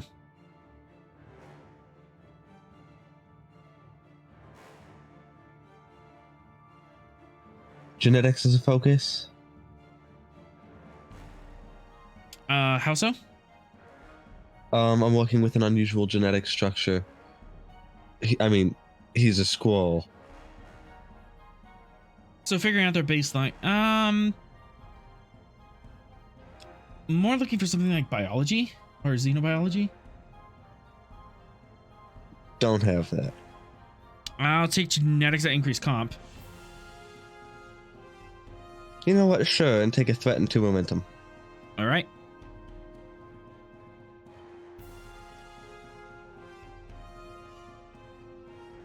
Bold.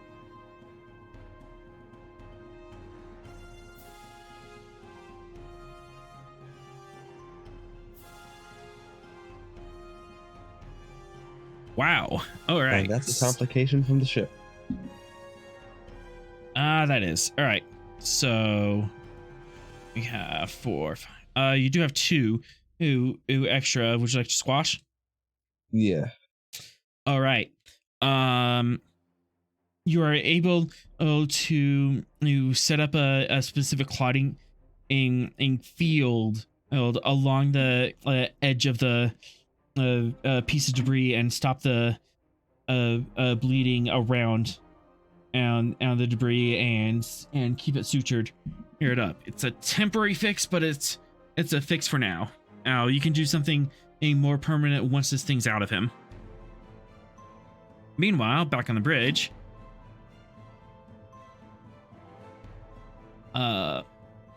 Ross, Sorrel, and Vera, you have just been zapped, and everything's all disorientated and stuff outside. As you see that this ship is slowly delisting. Can we tell that the squirrel ships are also having issues?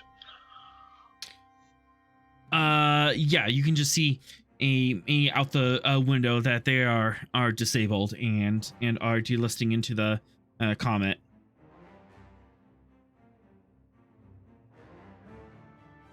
Okay. How many crew are on the closest one? That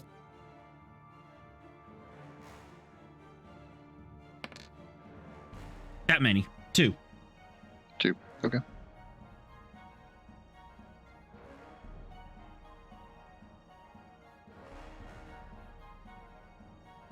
So we already have 1 pie on the danger pizza. Can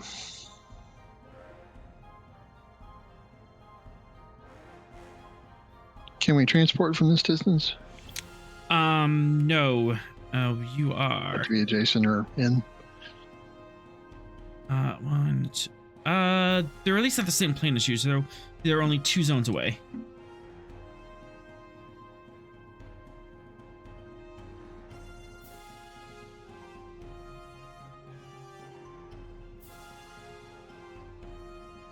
All right, let's get in close and transport them.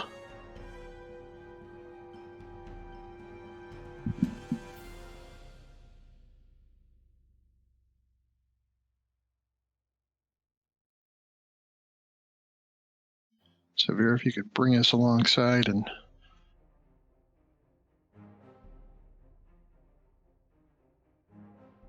Control con.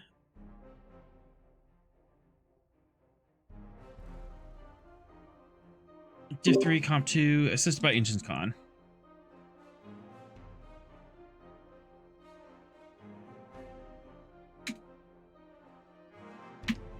Oh, Discord, come back. Discord, come back. Hey, Hi, Cheryl's Vera. back.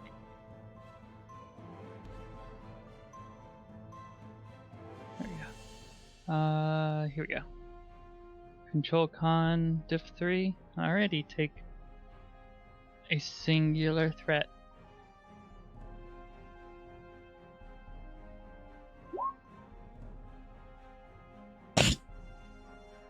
Fold. Wow. By skin of your teeth, you're able to glide your way up to transporter range. You can either have it's gonna be a diff 4 check. Ross, you can either make it yourself as a presence command, or left can roll again. Let's have left roll, and if we beam them to our transporter pad, does that reduce the diff? It reduces Or comp? reduces diff by 1, so diff 3. Okay, we'll do that.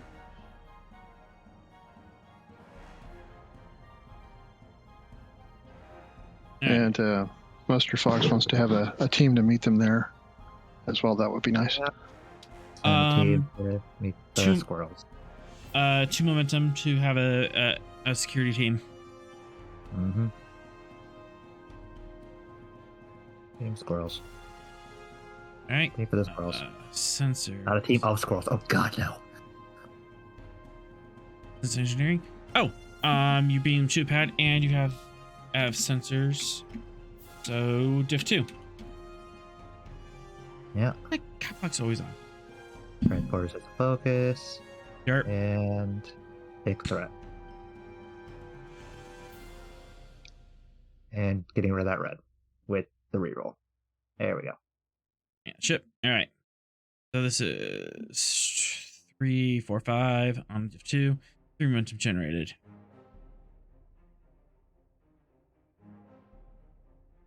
All right. So left beams aims up these squirrels. They materialize on the pad. They don't have much in the way of clothing. They have like a loose collar thing with a bunch of pouches, but they can't really wear a belt because of the wings things, and they have some electronics like wrist attachment, but mostly it's just all fur. They materialize on the pad, and they're looking around, and their eyes get really big, and they just about explode onto the Gungnir and running around the room, pushing every single button they can find. Yeah, no, security is dealing with that. Security's trying to deal with that. Yeah, they calling Fox at this point, aren't they? Unruly squirrels. Release the hounds. Released. I am the hounds. Yeah, can I assume that I'm getting a security call for assistance in transporter room? Author. Have we lost Author? Yeah, must have. Mike died.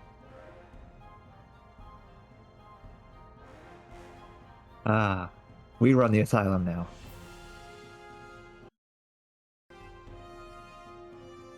Space them. Space Space him. the squirrels. Space the squirrels. Space that sentient hammer. Blame it all on K9. Voice video, microphone. Check. Can you hear me now? Are you back? Okay, now we can. Okay, I don't know why. I lost Mike both on Discord and on OBS, so that was fun. Yay. But can assume yeah, that they're calling for assistance. Yeah, they're begging for assistance, as in the background you see, oh my god, what does this do? What does this do? Oh my god, so many new things. Yes. Yep. Fox is leaving instructions with both Sinclair and the security team. Don't let them run around. And Left is going, oh god, they're taking off the panels. If they go any farther, done them.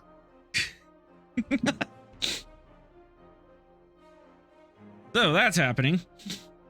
And Fox is now running to whatever transporter room they're in. Back in space. What does this button do? Yes.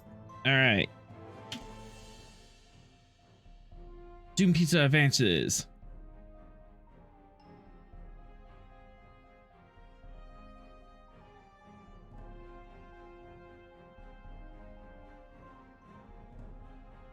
All right. You have the other squirrels on the other side of the comet to get to.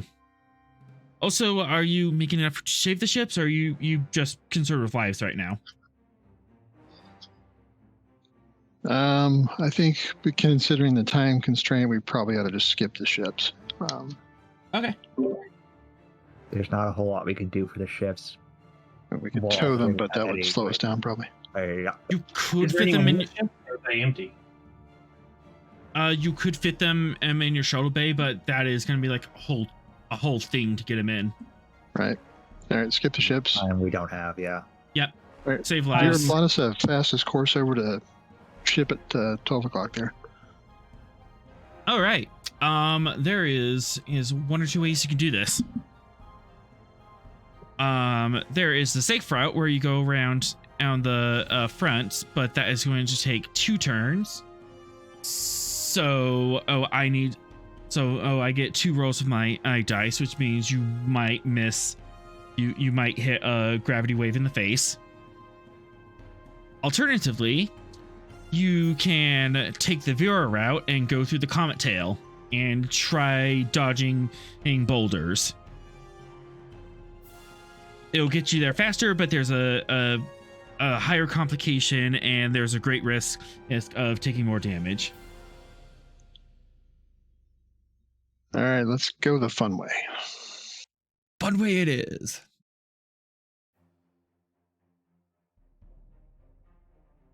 Okay, so this is obviously daring. On. Mm-hmm. Base difficulty 3, pumped up to 5.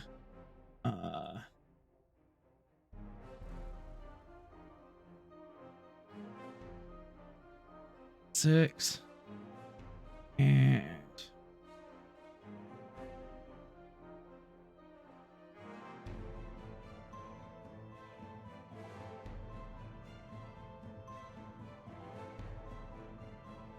engines.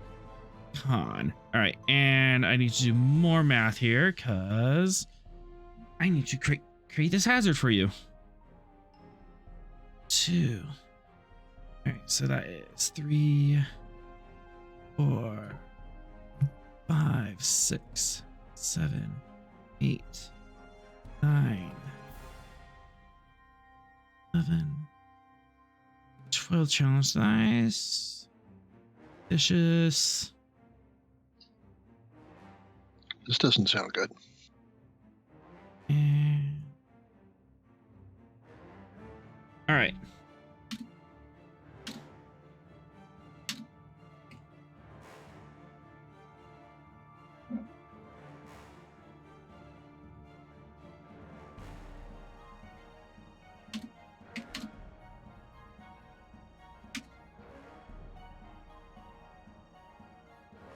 So yeah, the Comet tail is going to inflict 12 challenge dice of damage, piercing 1, piercing 2, vicious 1, and spread. That's what it thinks. This sounds like it needs some precision maneuvering because it has a collision risk. It does. Imagine that. Yeah, so that difficulty goes down to 5. To 5.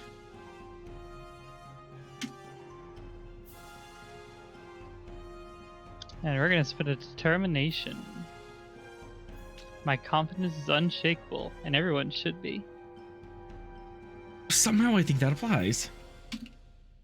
And we're gonna spend all 5. No, we're gonna spend 2 threat and 3 momentum. Because I'm not gonna get cheated out of having bold for this.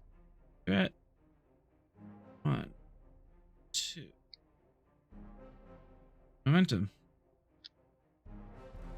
Alright, time to do what Vera does best. Stupid flying things. Stupid flying things, engage! 1, 2, 3, 4, 5, 6, 7, 8. And the ship.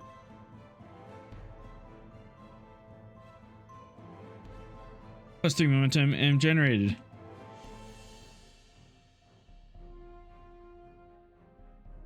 As in a possibly daring, possibly a silly maneuver, you go through the comet's its tail. Instantly, the shields flare up as ice and gas just blaze across the shield.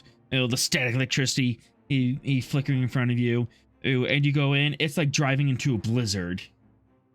And there's boulders the size of minivans and tumbling out there. But you're able to just barely see them in time, and with very micro maneuvers, you're able to dodge up, down, left, right, a BA start, and get out of there. A couple of the smaller rocks you can dodge, but they just bounce off the shields. But they don't do that much damage. Vera's got a big grin on her face.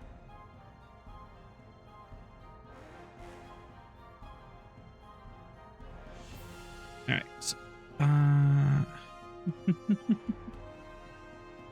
you know what? Let's go all in.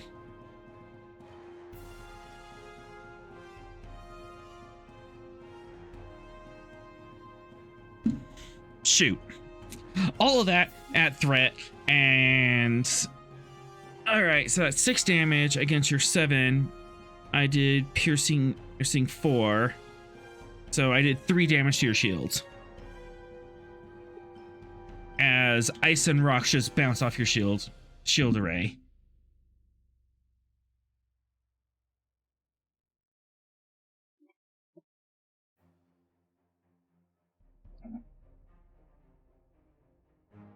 I may have made a mistake. I have definitely made a mistake.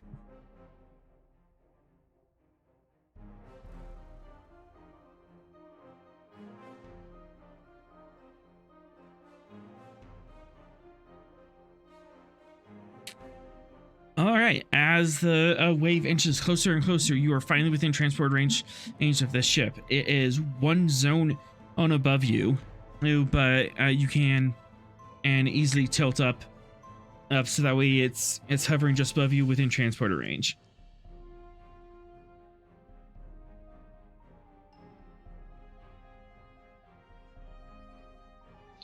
All right, left. Let's get anybody out there.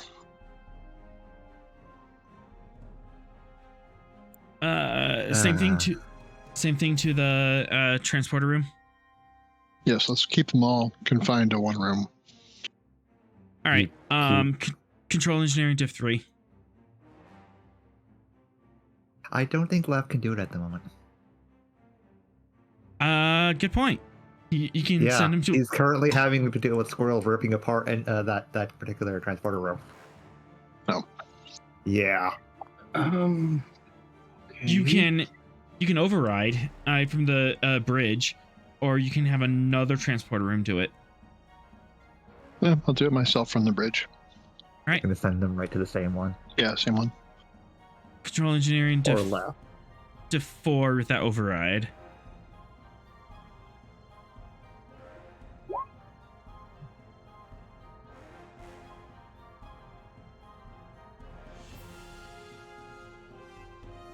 God damn it, that means I have to deal with 4 squirrels.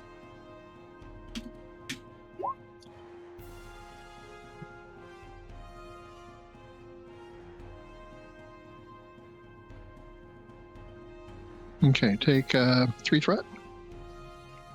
You knocked a dip because you didn't account for the sensor, did you? It's a 3. Okay. Because as the Okay. Then just make it 1 threat. anyone 3 threat. Too bad. You got squirrels.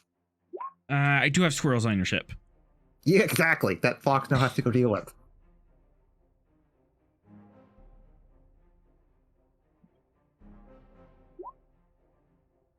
And there we go. Manufacture a bunch of nuts out of the replicator and keep 'em happy. Yeah, there you go. Well, there's a lot of shiny things. I don't think they're going to care about food at the moment. Have you met a squirrel? Yeah, what kind of squirrels are these? These are ADHD squirrels. They're 4-foot tall, That's colorful redundant. space squirrels. All right, as Fox, just as you run in, 2 of these squirrels are just bouncing off the walls. Oh, it's almost like a cartoon character, and every button they're pushing every button. They're trying to get at every wire. They're undoing every screw. They are pulling and poking at Left. If like they're trying to open up his eyes and see how his eyes work. He's like, get off me! As soon as he, safe to say, before he even stepped foot in the door, the armor went out, Yep. and he enters the room. Puts in his code to lock the door, and then shouts at the squirrels, "Stand still for 5 minutes or you're being stunned," and that is not a happy feeling. Ooh, what does stun feel like? I want to be stunned. He takes out his phaser and shoots that one. Control Yeah, security. Control security diff 3. These guys are moving fast. Yeah. And also 2 momentum you can and lock the door. Yeah, take the momentum. All right, 2 momentum. Door And here goes locked. first contact, Fox style. Weapons and armor technology. Yep. And you get a threat.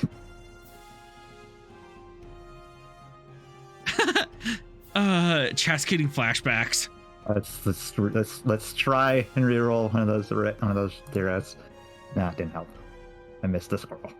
You miss the squirrel as it is bouncing around. It's still like within like normal biological speed, but it is not the same speed as a humanoid that size should be able to move. As blank, it just bounces off the wall and is now crawling on the ceiling. I rolled a 19 and 2 18s. Damn it. All right, let's see if we can get another one. There we go. Doom Pizza's filling up. We got all 4 squirrels. Much to Fox's current chagrin. Rust, according to the screams from transporter room, you have 4 squirrels on board. All right, Vera, warp us. Warping.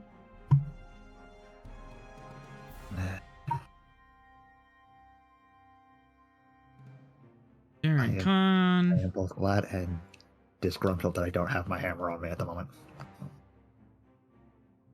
Please Please don't hit the squirrels with a hammer. I wasn't going to hit the squirrels with the hammer. Yeah, that would kind of fried Yet. squirrel. mess with I diplomatic wasn't going to hit relations them there. yet. Yet. I love fried squirrel. What state are you from again?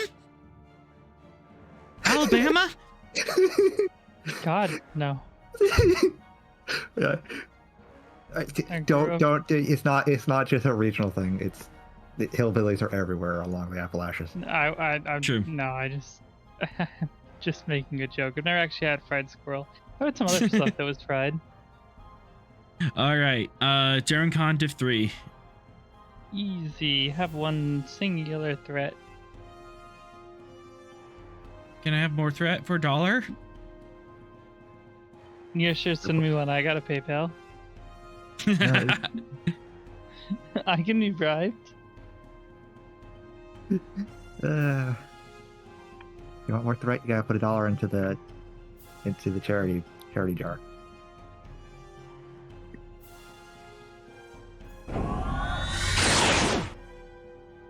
As you're able to jump out of warp, and just for kicks and giggles,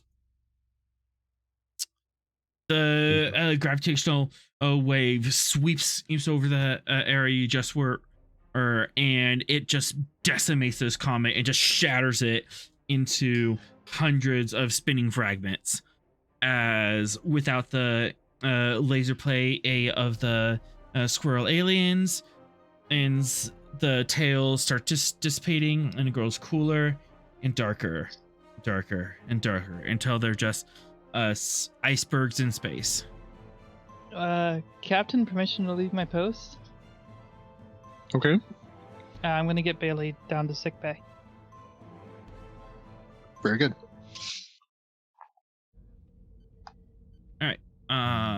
We are on board the ship, but What happened to Bailey? She got electrocuted. she got electrocuted. Not as bad as Vera, but Yeah, Vera made her get shocked. Vera tried to help.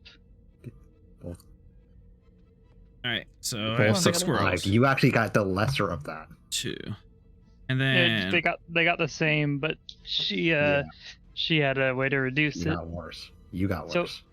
Is there a reason that we have a mini Gungnir in the Gungnir still? so that way you can easy click and pull it up. Oh, fair, Shift- yeah. Yeah, shift Hey, double click, you can pull it up. It's just a model that Ross really likes to have on the bridge. Wait, shift double click just brings it.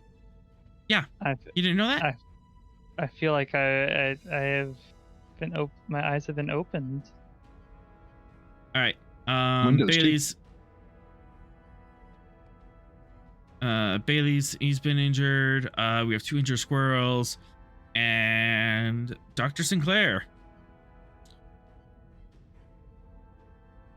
Probably should get rid of those Romulans over Yes. there as well. Probably. As alternate universe Romulan bodies.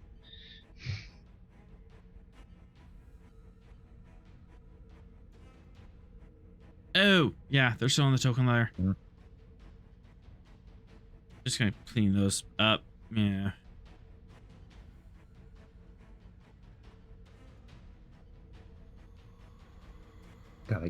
You got Cyril Jr. over with Leslie too. All right. Dr. Sinclair. Ready. Ah, giant baby.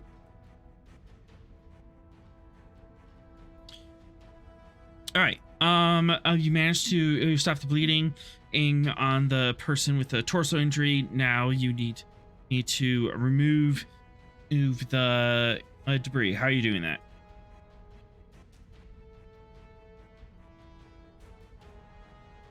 And phaser it, gently pull it out, tractor beam, transporter.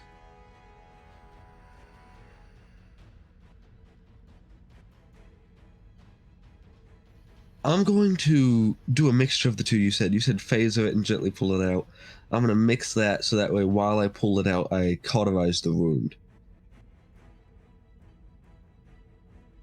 Ooh, okay. That'd be interesting. Alright. During medicine. I'm gonna say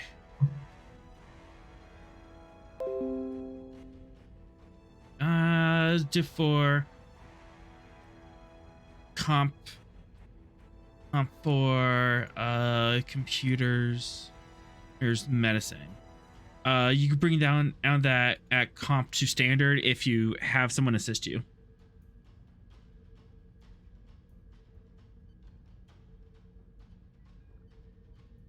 Let me look at a medical crew support then. Mm-hmm. Dr. Fraser Crane's probably not going to be helpful, but you have the EMH or you have Razix. Probably more qualified. Also has the head nurse trade, doesn't he? The role? Yes. Hmm. No, NPCs can't get the role. All right. Yeah, I'll have Razix assist. Cool. Fox, you want to grab Razix? I've done left. Oh, Ross. So it'll be Ross or Sorrel. Yeah, I'll get him. I'm the wrong layer.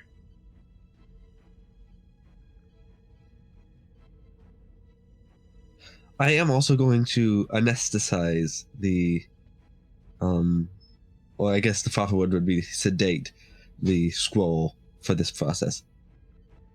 4. Goodness. One momentum, you can have them sedated.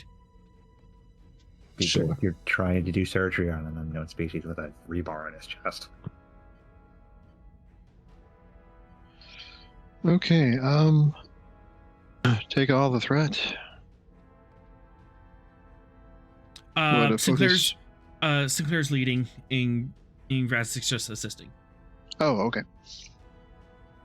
But this does count as activation, so you can boost him in talent or focus. Or just a point. Or value.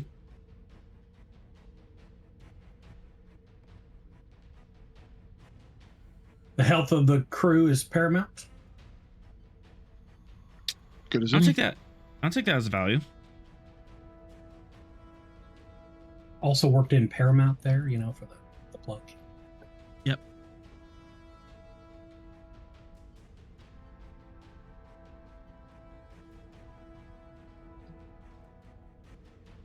All right. Dr. Sinclair. Survival or emergency medicine as a focus?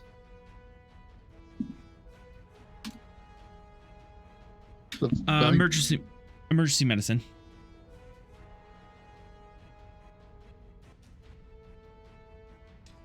Yeah, you can write that value on a sheet. Focus Complication emergency. is standard? Yep, complication standard because you have another hand helping. Yeah, that's right.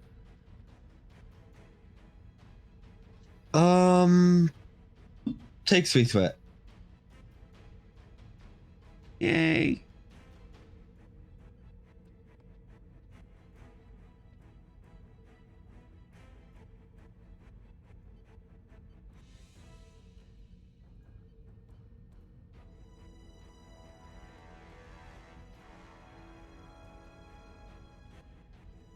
Oh, that'll do it.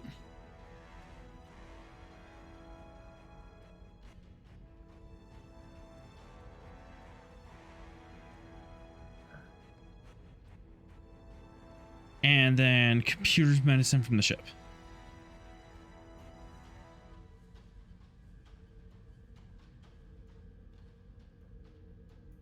All right, 2 momentum generated as you're able to slowly pull out this rebar.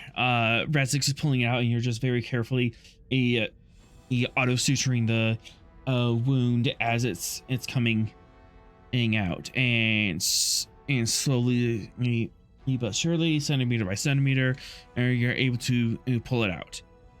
One last thing, either this creature has an incredibly rapid heart rate, or it has really low blood pressure. its heart rate is upwards of 300 beats per minute. And there's no way we can find the normal heart rate. Well, maybe. That depends on the other patient's heart rate, because if it's just a head injury, it might be elevated, but not seriously elevated. That's a good point. For one momentum, you can glance over at the other patient, find their heart rate. Yeah, I'll do that. Biobeds. The other patient's heart rate is 220 beats per minute.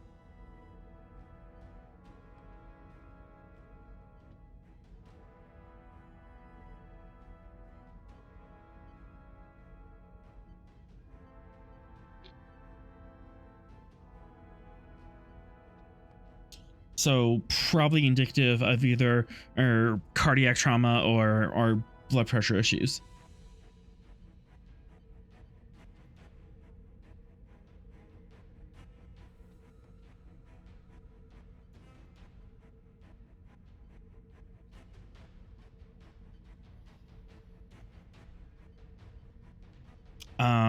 Lights on. We're not hearing you, Sinclair. I'm trying to think. Right. If it's blood pressure issues, then we'd want to put him on blood thickeners.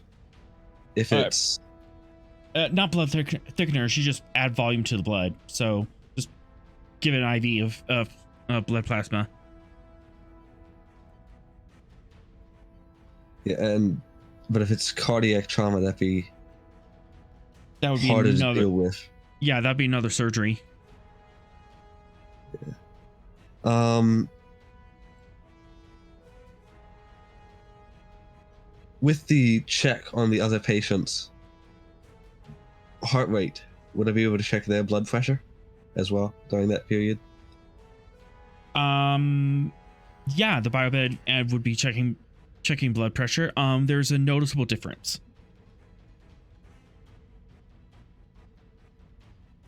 Yeah, I'm gonna hook this patient up to an IV. Or the 24th century equivalent. 24th century equivalent, yeah.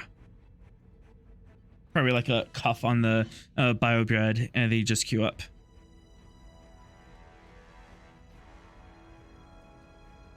It's gonna be reason, medicine, diff.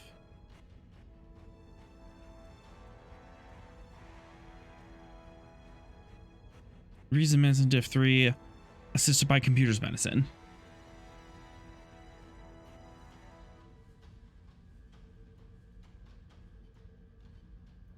Genetics is a focus to say that I'm synthesizing the right type of blood plasma, a compatible type. Absolutely, that would definitely help. And take a threat.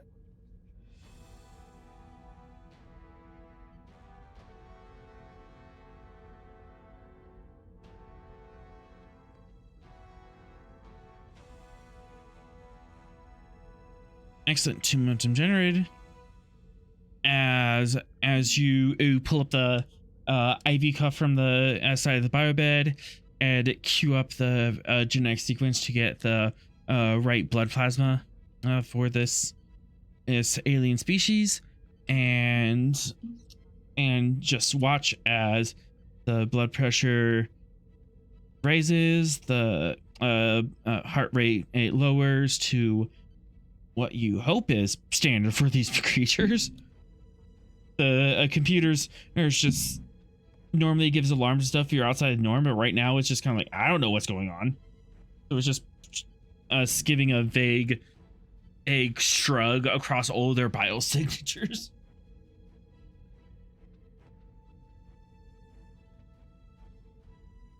But it appears this patient is stabilizing. Good. I'm going to assign Razix to keep an eye on this patient and move over to the other one.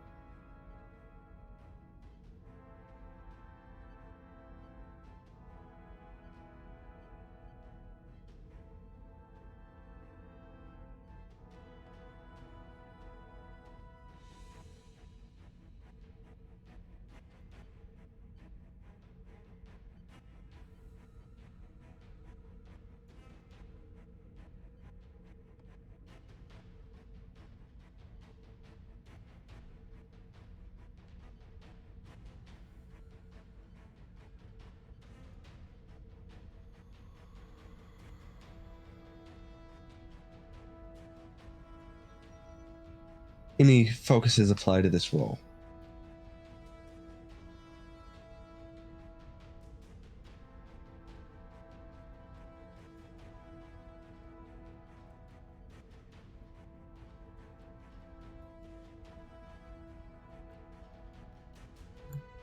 And Arthur's gone quiet again.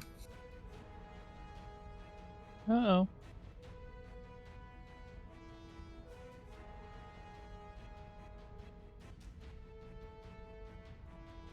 How about now? Yes. Oh my goodness. I hope I don't have to buy a new microphone. All right, Sinclair, what was the question? How many any focuses that apply? Emergency medicine. And I will give you another threat. Yay! More to torture our fox with. The squirrels are bad enough. All right. The head injury is much easier to deal with. It looks like it was mainly just a scalp bleed, and a little bit of a hairline skull fracture, but you're able to heal that up. Because you assume, oh, there's not supposed to be a joint in these two bones. That's weird. So you just suture that back up. Do you also wish to sedate this other patient? Yes. One momentum. I'll give it to you. They are knocked out. Meanwhile, yes. These squirrels are bouncing all over the place like cartoon characters. They are pushing every single button, and two of them are tearing apart a wall panel, trying to get at the gizmos underneath. Yeah. All right, we're going to And- set up a cargo bay force field bubble and beam them into it. They're not on the pad. They're all over the They're room. all over the place. That's I gotta subdue them first. We can't lock You're not onto them, I gonna guess. lock on them when they're bouncing around like lunatics. It would be increased difficulty to lock onto them. Let me subdue them first. However, Wide field beam or wide field stun. Maybe. Yeah. however, one of them is going after you, Fox, because you are the new Oh, cool thing. Good. Yes. Great. I get to punch an ADHD nut job. This is how the score Derek- war began. During security diff 2, as this thing just launches onto you and is Security diff. pulling on every single shiny thing you have. Oh yeah. Time to which is basically just his comm badge and his hips, really. Doesn't really have anything. Comm on him. badge, pips, wristwatch, Doesn't have a wristwatch. eyes, teeth, Oh yeah. ears. Yeah, I'm punching this thing. fingers. Fingers are interesting. I'm punching this thing. Trying to pull off your uniform, see what's underneath. Trying to pull off my armor at the moment. That ain't going nowhere. Derek. Daring and security diff 2. Yeah. Take a threat. I have boxing as a focus. I'm trying to uppercut a squirrel that's attacking me. Yep.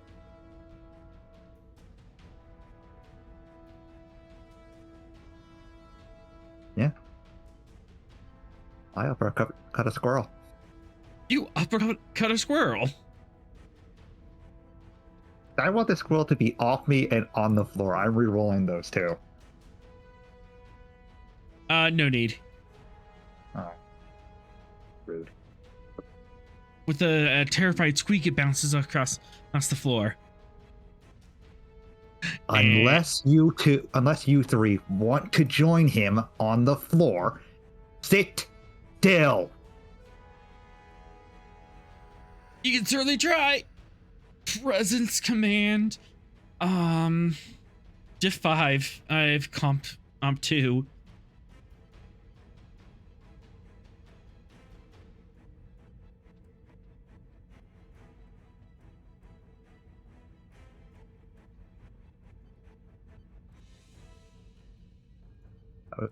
What was the roll? Is it diff 5?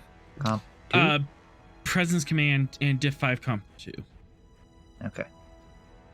Because for some reason you don't think that they're listening.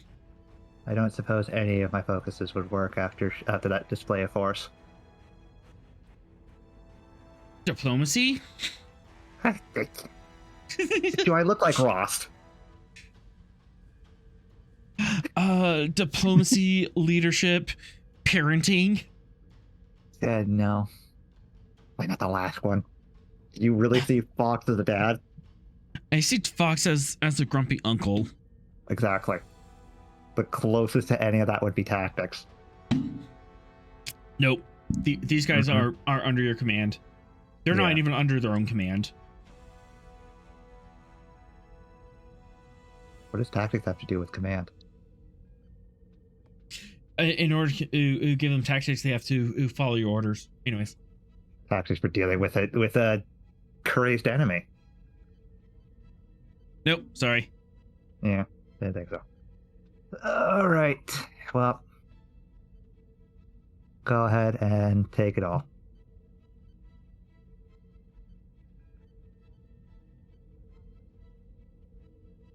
Of course, I'm one shy.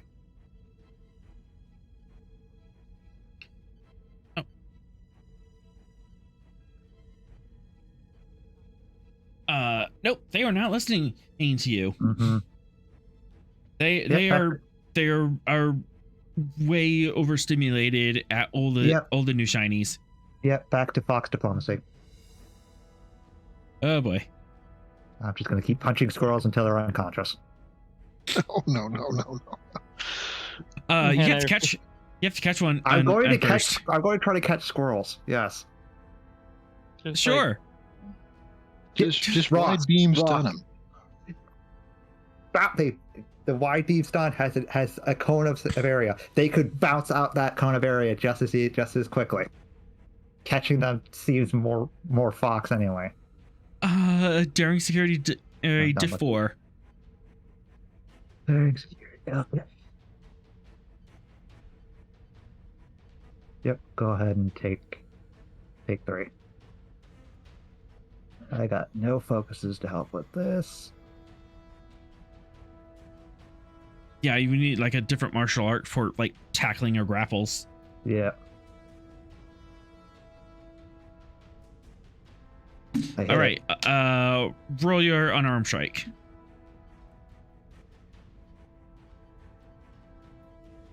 I'm re-rolling.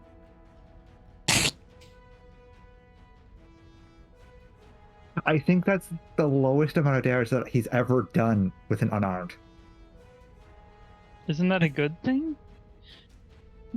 No. Yes. No.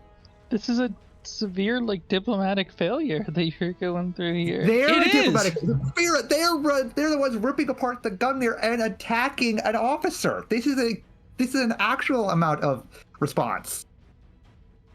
Oh, honey, you have no idea. They've currently attacked 2 officers, from what we understand now. All right. They've attacked 1, Left and me. 2. All right, 2 and 3. As you're dealing with that one, the lights on the transporter pad it just explodes into sparks. Your transporters are now inoperable. Yeah, at least for transporter room 1. At least transporter room 1. Yay. Still think this isn't the appropriate response to psychotic squirrels ripping apart the Gungnir? Okay, can we flood transporter room 1 with anesthetizing gas? You certainly could. I wake up, I'm going to hit you. Ross, you're the captain. Do it.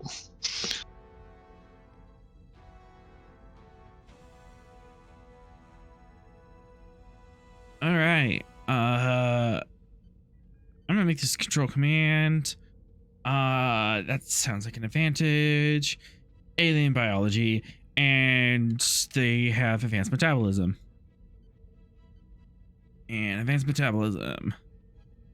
Of course the hyper squirrels do.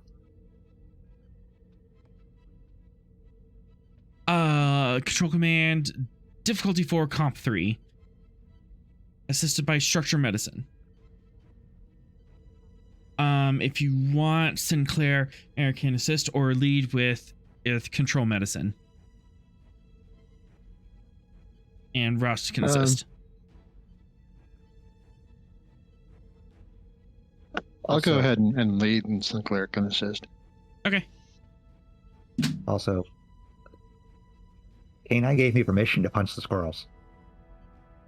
Where did she do that? K9.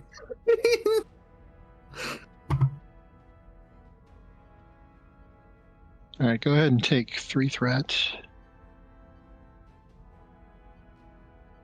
The squirrel started it. 3 threat. I'll use Bolt Command to reroll one of those. All right. Am I assisting with control command as well? Or would that be like control medicine or something? Control command or control medicine. Genetics as a focus? Absolutely. That would definitely help with this. Wait, Bro, when did the Raggy. doctor get there, what? You left her unsupervised, author. You got it, but Sinclair, you messed up and you might have overdone the dose. Use our momentum to quash. Yep. Good, you don't want to overdose Fox. No, that would just lead to more cardiac issues. Mm-hmm. All right. It might have actually been more effective on the squirrels, but it would have killed Fox left and the security officers that were there. Yep. As suddenly there's a hissing noise and there's blue gas filtering in. These 2 squirrels, sensing the new thing, jump towards the vent. Oh my god, what's this? What the thud? And then everyone else studs in the room.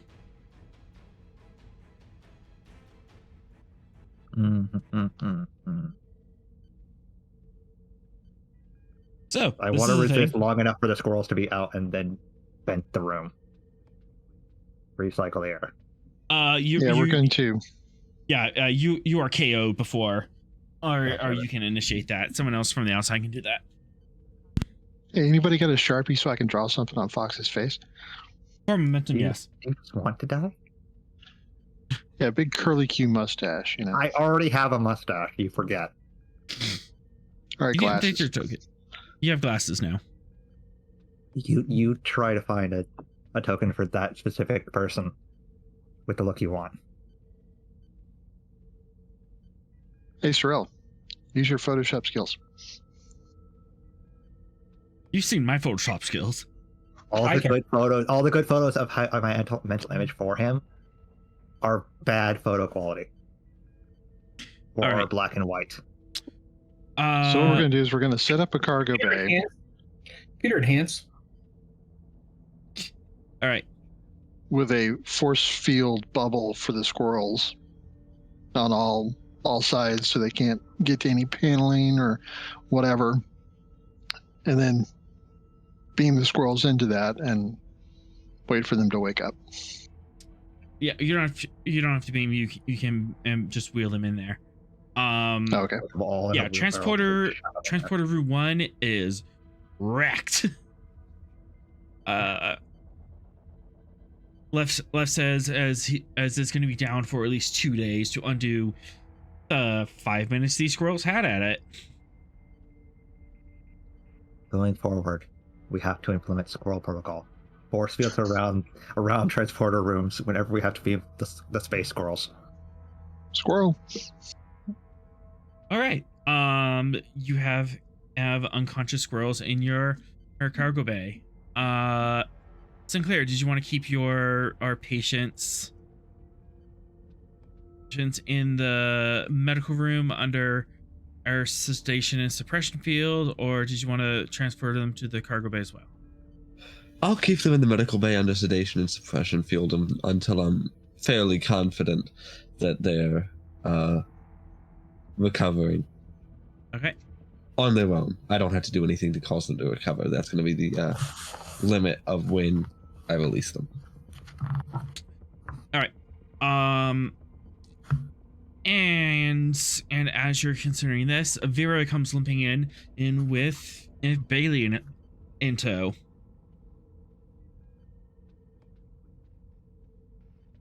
Hey, Doc. Good news. I found her. Bad news. She got hurt. Can you help, please?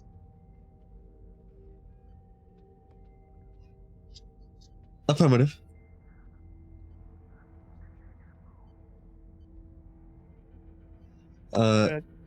Sinclair walks over to beside Bailey and a biobed and just says, "Lay down here, please." As she will start scanning Bailey. Control medicine and diff 1 and assisted by computers medicine.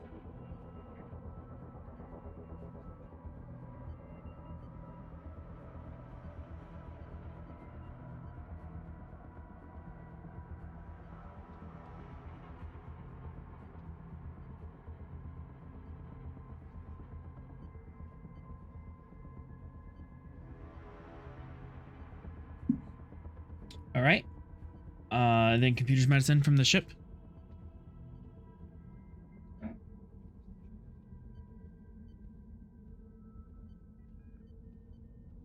Yay, 2 momentum generated.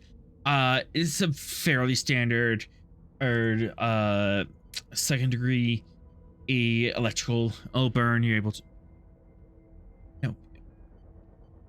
second degree electrical burn, fairly easy to fix. After about 30 minutes, it's Bailey's is up and can be released back to duty. Vera, what do you do during that 30 minutes as Bailey's recovering? She's just sitting and waiting. Unless she's needed. Captain, do you require your con officer? Yeah, we'll get her back up in. All right. Slowly Bailey he comes to.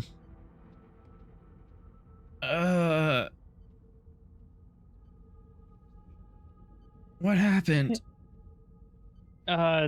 Lightning? Lots of lightning. Was it very, very frightening? You pushed her into.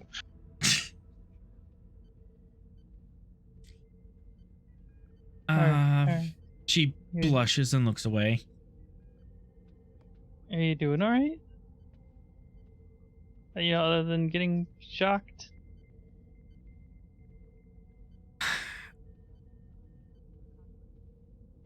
You're probably really curious, aren't you? What? Why I've been avoiding you since Narendra? Yeah, a little bit. I'm more concerned if you're, like, actually alright. I think I'll be fine. But she takes a moment to collect herself. So after the Ebon Expanse, you kind of went one direction, I went another. And I'm not saying that I'm upset. I'm proud of you for going to school and learning all of this. I think it's a good step for you, but I've also been doing things for the past couple of years. Well, that's great. I'm engaged. Hey, you didn't tell me? That sucks, but I'm happy for you. You were gone and you were like on the other side of the galaxy, and I didn't want it to be awkward, and then all of a sudden this temporal stuff happened and I just kind of developed feelings for you yesterday and 3 years ago. I don't know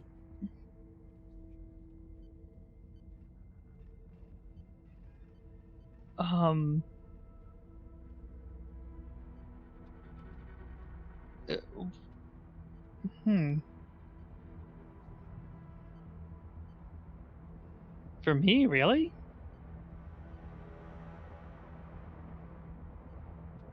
Yeah, back in the Ebon Expanse, I was kind of, yeah, kind of working up the courage to maybe get you to ask me out, but then 3 years passed and nothing happened, and then you moved to a star base, and I just kind of went back to Earth, and I met someone. Oh, that's great. Um. On a scale of 1 to 5, what's Vera feeling? 5 being emotionally distraught. She's confused more than distraught. Like, she's not, like, if the feeling that, like, is being looked for is, like, she feels like Bailey's being, like, taken or anything, she doesn't feel that at all. She's just more confused, because I don't think that she put that together that Bailey was even interested in her. Okay. She's kind of, So you're getting over the fact that, oh yeah, this friend had a crush on you 3 years Yeah. ago, and also 3 days ago. Yep, basically. And she's also saying that you've been friend zoned. Well, You take 5 stress. Emotional damage. Emotional damage. I don't have the sound light set up on my stream deck yet. well, if it makes you feel any better, I didn't know. I'm not really, like, never really been a relationship person, so I mean, I know it was silly, and no, I'm- that's, don't think that. Just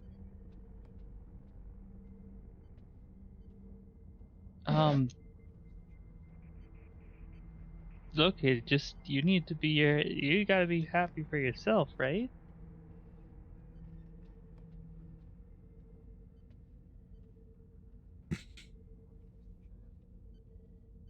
I guess that's why I've been avoiding you. I wasn't sure how to even have this conversation. I mean, he's a nice guy. The science officer. That's good. Somebody smart. Seems like it's somebody who will stick to it. Mm-hmm. Have you told Daiba or Kasha at all? Daiba knows, as I haven't got around to telling Kasha. Yeah, I mean, this is, we're engaged, but we haven't like planned out when the wedding is or anything. Well, you're gonna have to get judgment on this guy from all of us, too, at least. Yeah, well, we've been scattered across the galaxy, or skipping through time. It's weird. But yeah, when we're back on Narendra, maybe we can, and I'll meet him. Yeah, that sounds good. Chat doesn't approve of this. It's development. Got given her last flame. Her last Full flame. background and DNA check from Fox.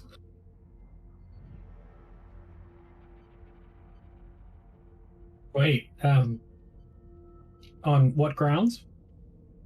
Romulan infiltrator. Yeah, they're on the. That was one time. That was one time. Time too many, Arthur. Bailey would have to consent to the. No, not Bailey. No, her fiance is the one we're checking, because the last The last guy she brought home to be the parent. Isn't he back on Earth or someplace? I mean, He's back on Narendra. Yeah, Narendra. So he's on Narendra Station. Look, You I'm just have a sorry guest list, Rost. Sorry if I never realized. I'll be honest. I said, I'm not. I've been quite awkward when it comes to romance, doubly so with girls. I'm sorry. It's all right. I just I don't tend to notice it about me. I just you just kind of learn to filter that stuff out on Orion. Yeah, I bet you get unwanted advances all the time. Yeah, probably. I don't actually it's more just like you see it everywhere, so you kind of just ignore it. Not just specifically about me.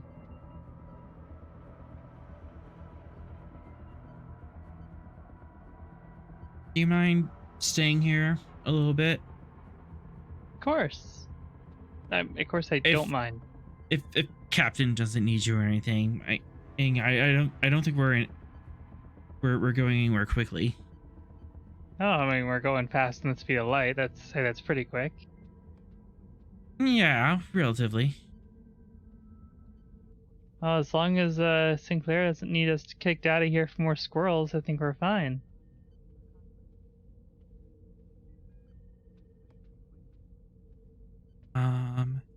Let me double check Sinclair's sheet. I think you have things that might be fun here.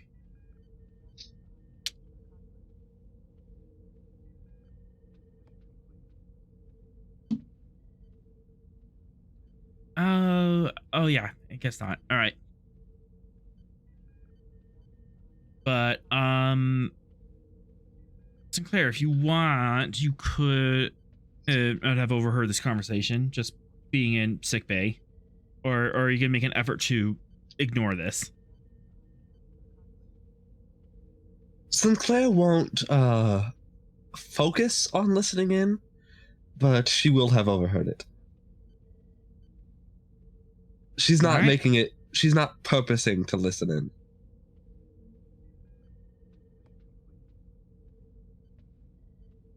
All right. Bailey is the patient. Bailey is the patient, but it's only doctor-patient and confidentiality on medical terms.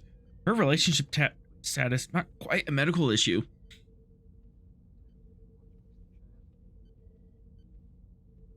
Unless the person they're talking to just so happens to be the ship's counselor. Yep. Oh, that's the wrong song. Vera is more the training counselor. Fraser is still technically our counselor. Yep. In the meantime, I'm crew of the Gungnir. You have a first contact situation on hand. Fox has a massive headache. Yep. This can be like a couple hours later, in the ready room. What do you want to do with this?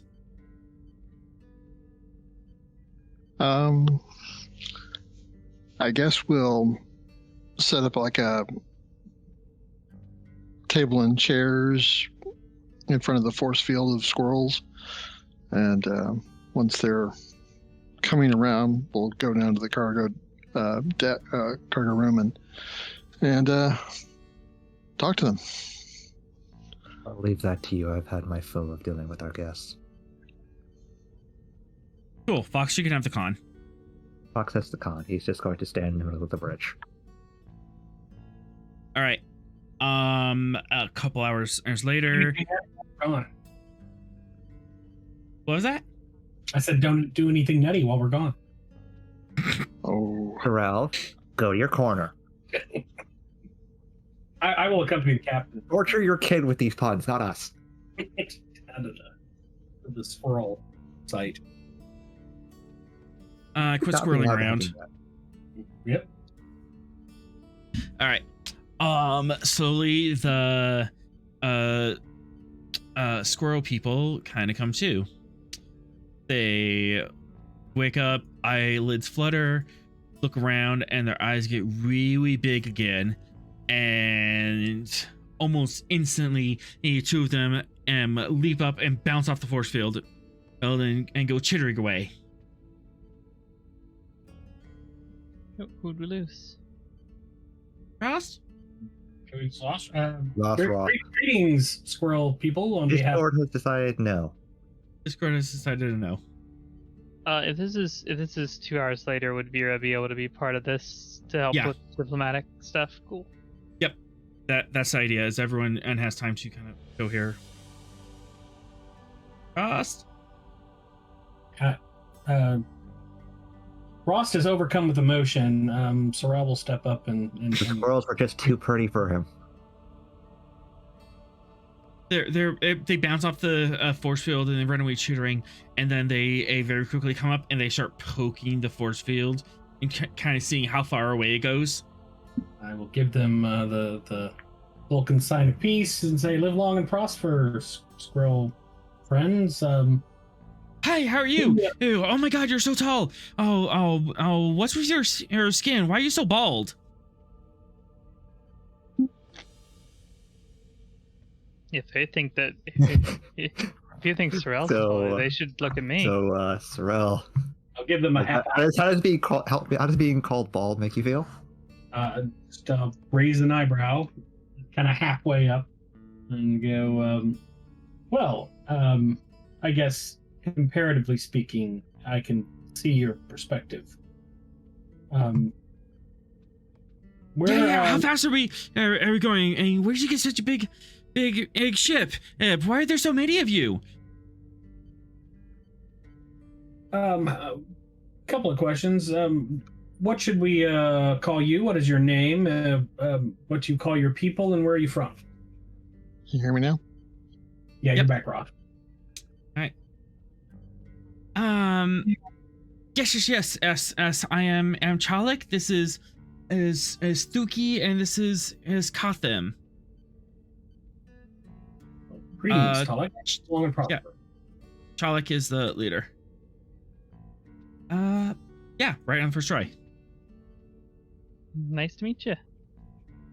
Yeah, we're the Chet. We're from the planet Chetera, and we were out here just doing stunts on the asteroid when you guys came by, and it was so cool. Oh, and then the big wave came by. Did you see that stunt? I did. It was awesome. Yeah. So, what are you doing here? Or how many of you on here? Or where'd you get this ship from? Is this your ship? Did you steal it from someone? And oh my God, tell me how you got this ship. How fast are we going? I mean, now, do you still use antimatter, or are you using something way more awesome? Oh my God, are you using black holes? No. Yes. No. And yeah. And no.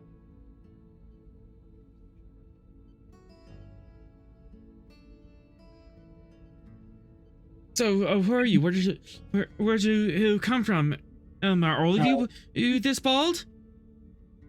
There are many hundreds of worlds that are part of the Federation. So we come from a large mini system spanning federation that is joined in mutual respect and cooperation in the pursuit of peace and knowledge. As you were describing this, their eyes just get wider and wider and wider until they're nearly saucer sized. And they're just like, oh my God. Wow. Hundreds of different species? How many different species are there out there? Are you friends with all of them? Are you enemies with some of them? Can we meet some of them? How many planets have you visited? No, yes. Perhaps.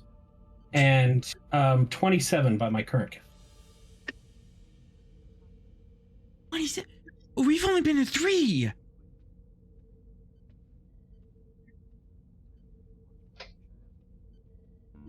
That's so cool. What's the coolest planet and you've been to? Have they been really dangerous? How do you deal with radiation?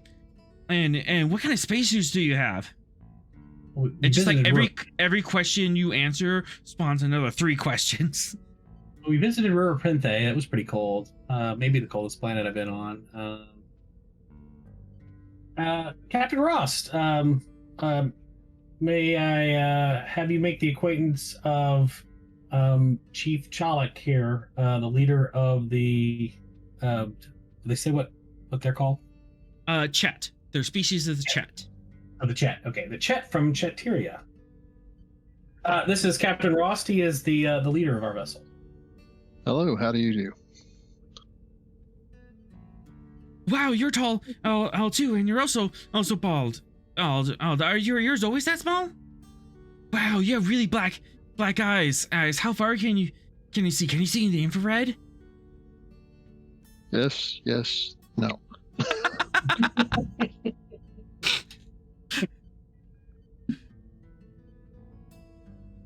So we were able to save your lives after you were disabled by the Eddy. Yeah, that kind of happens. That happens a lot in this area of space. It happens a lot on in space. You kind of have to work around it, but that makes it so much more cool. It's exciting. Well, I think it would probably be a good idea is once the gravitational wave has passed and dissipated, we should take you back to your home world. Wait, you mean and you get to see our planet? If I get to make first contact? Oh my gosh, that'd be so cool. Yes. We'll take you to our planet. And Well, if you could just give Mr. Sorrell here the coordinates of your homeworld, we'd be happy to take you there.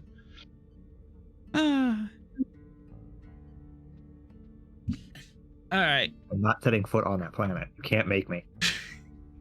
You can't make me. I'm running out of breath. Oh my god. You did this to yourself. I did do this to myself. I'm a masochist. This is what happens when you write about squirrels. It always happens. Yep. There are squirrel races in fiction that aren't this psychotic.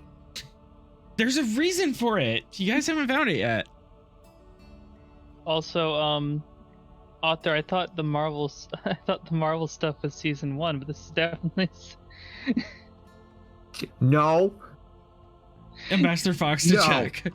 No.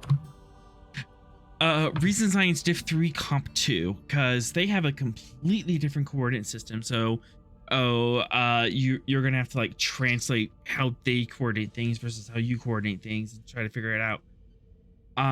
Vera, you could help with this. Yeah, I'll assist.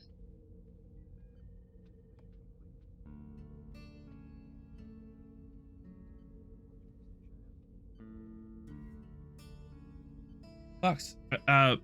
Sorrel, how would you like to do this? Sorry, what are we doing? You are getting the coordinates for the homeworld from the Recent chat. Science 3 Comp 2? Yep. Okay. You're trying to translate them from squirrel coordinates to Federation coordinates. I see. Yeah. The proper word is Chetin coordinate system. Thank you very much.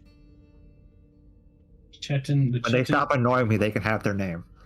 Chetin coordination. I got you. Okay, so I'm trying to use my understanding of math to create a translation between the two. Okay, fair enough. Mm-hmm. That seems something in the range of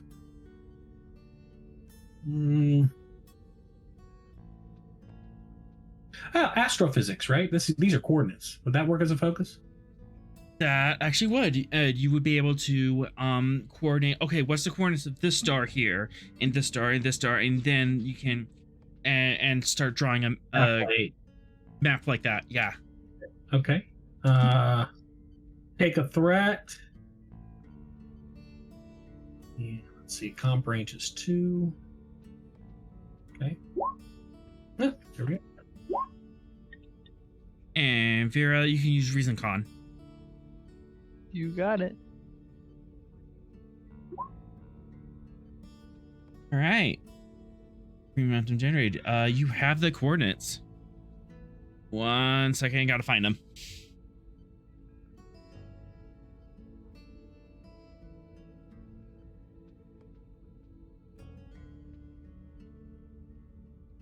I can't. What if our big bad enemies turn out to be the Chetans? Don't you put that curse on me. You'll be in the same doghouse as Rost and Sorrel. It's like what's that species that they meet super early on in Voyager? The Kazon? The Kazon, thank you.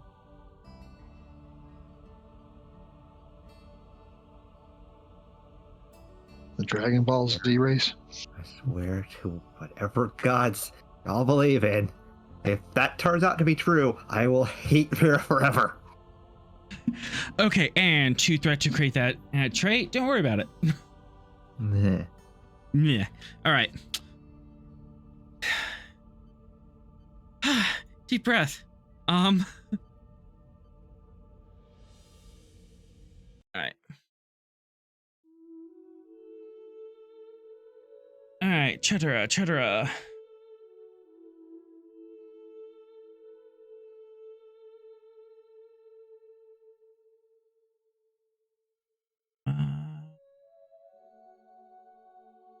So all of Fox's advantages and strength and all that would be worthless if he just can't hit those fast-moving squirrels.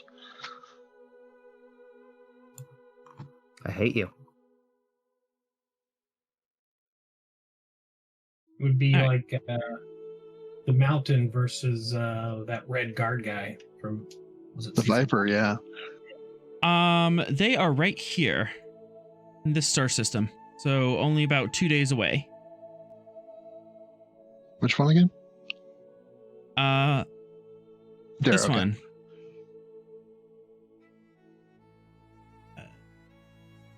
You said they were in a red star TVW. system. That's a yellow star. No, they're in a yellow star. You said red. When did I say red? When you were describing their star system. I've never described their star system. I don't think he did. Look, you're lucky, Fox. Then they'd be super squirrels. But yeah, very easy. You can make your way there.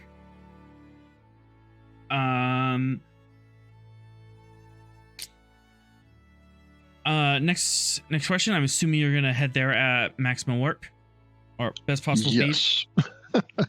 Yes. Well, okay. Best possible speed is warp 6. You can go out faster, but it'll be a check. If you want to shave some time from having the squirrels on your ship.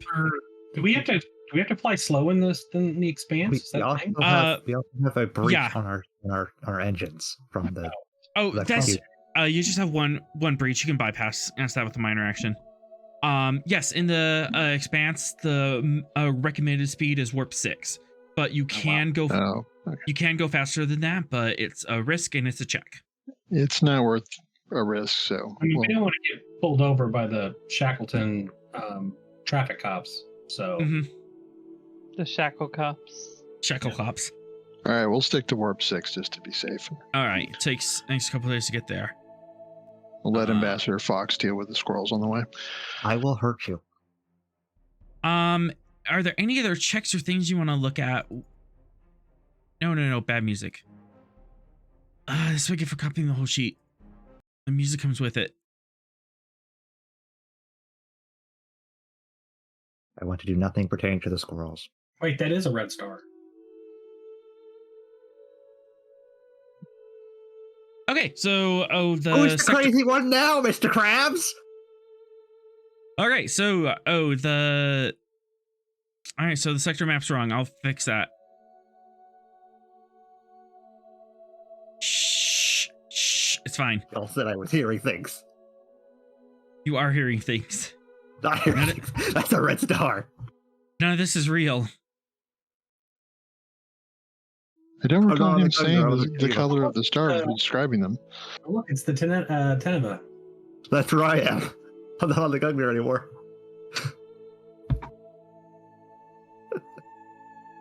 Oh god. No more squirrel nonsense. I just want to do the second thing I was looking at doing. We're just about done for the. Okay. All right, so sector W5. Has an epilogue feel to it. Yep. You are greeted in the solar system with open arms.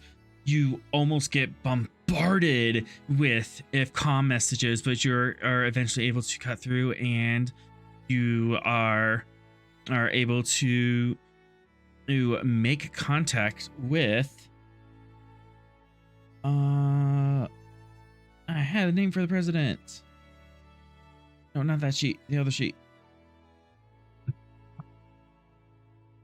Oh, I know what we can do.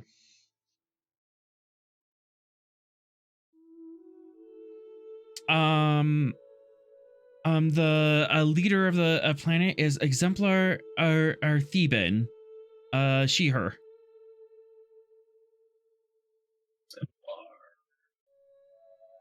Like some sort of girl who's a squirrel. Yep. She appears to be a much older and not as hyper.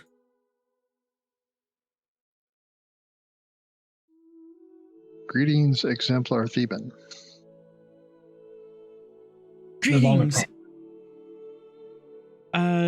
Greetings. It is most wonderful to have new friends out in the galaxy. I hope that our kind wasn't too much risk to you.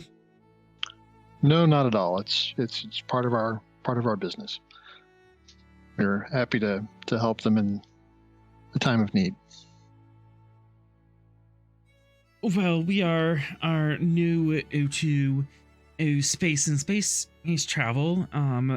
We are an adventurous and curious species, and as such, we would love to know and learn more about you and from you. So we welcome you to Chetera with open arms. Well, thank you. It's nice to be here, and I hope we get to know each other well.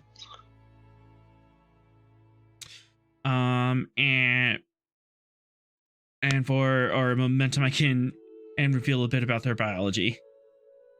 Okay.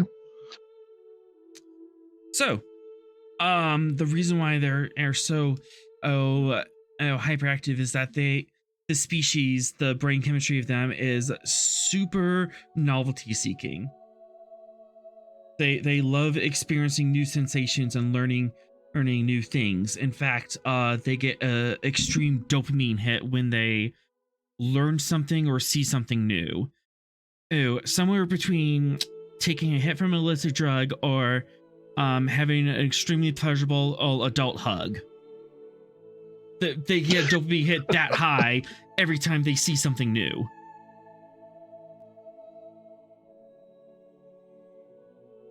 Author, never Yes? describe it like that again.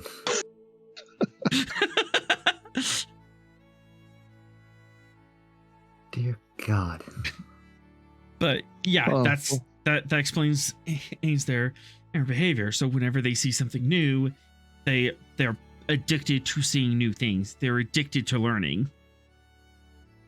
And they're addicted to exploring. I find their dedication to curiosity quite amenable. Mm-hmm. Well, we hope Ambassador Fox will remain here and answer all your questions. Feel free I'm to ask him staying in my anything. office for the majority of this whole thing. I'm not dealing with any more squirrels. If you have someplace we could beam him straight to, that'd be awesome. We'll just leave him and be on our way. Pharrell stamps the approval on the transfer. Come on. Yeah. But yeah, you could try to transfer me off the Gungnir from the security officer position. I'm still assigned by intelligence. Hey, So- Fox, you're field promoted. Can't promote me. All right. Ambassador's a very respected position. Very much Yeah, so. I'm an It is. intelligence officer. I do the dirty work behind the scenes, so I don't have to do the work in front of the scenes. And with that, the credits will roll. Oh, be sure to catch us next week, Thursday, 7 p.m. here on Twitch to catch our next adventure on the frontier. Thank you to our awesome players tonight and our first contact.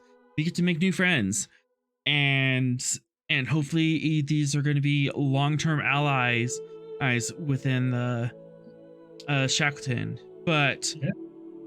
not all species and people in the faction that you find are going to be this energetic and friendly. I long for them. I long for them. Music provided by Kevin Macload. You can check out his royalty-free music at incompetech.com. As always, we're forever grateful to Modifius for giving us the tall ship, and to Gene Roddenberry, the great bird of the galaxy, for giving the stars to guide us. Until next time, fly true, stay safe, and take us out.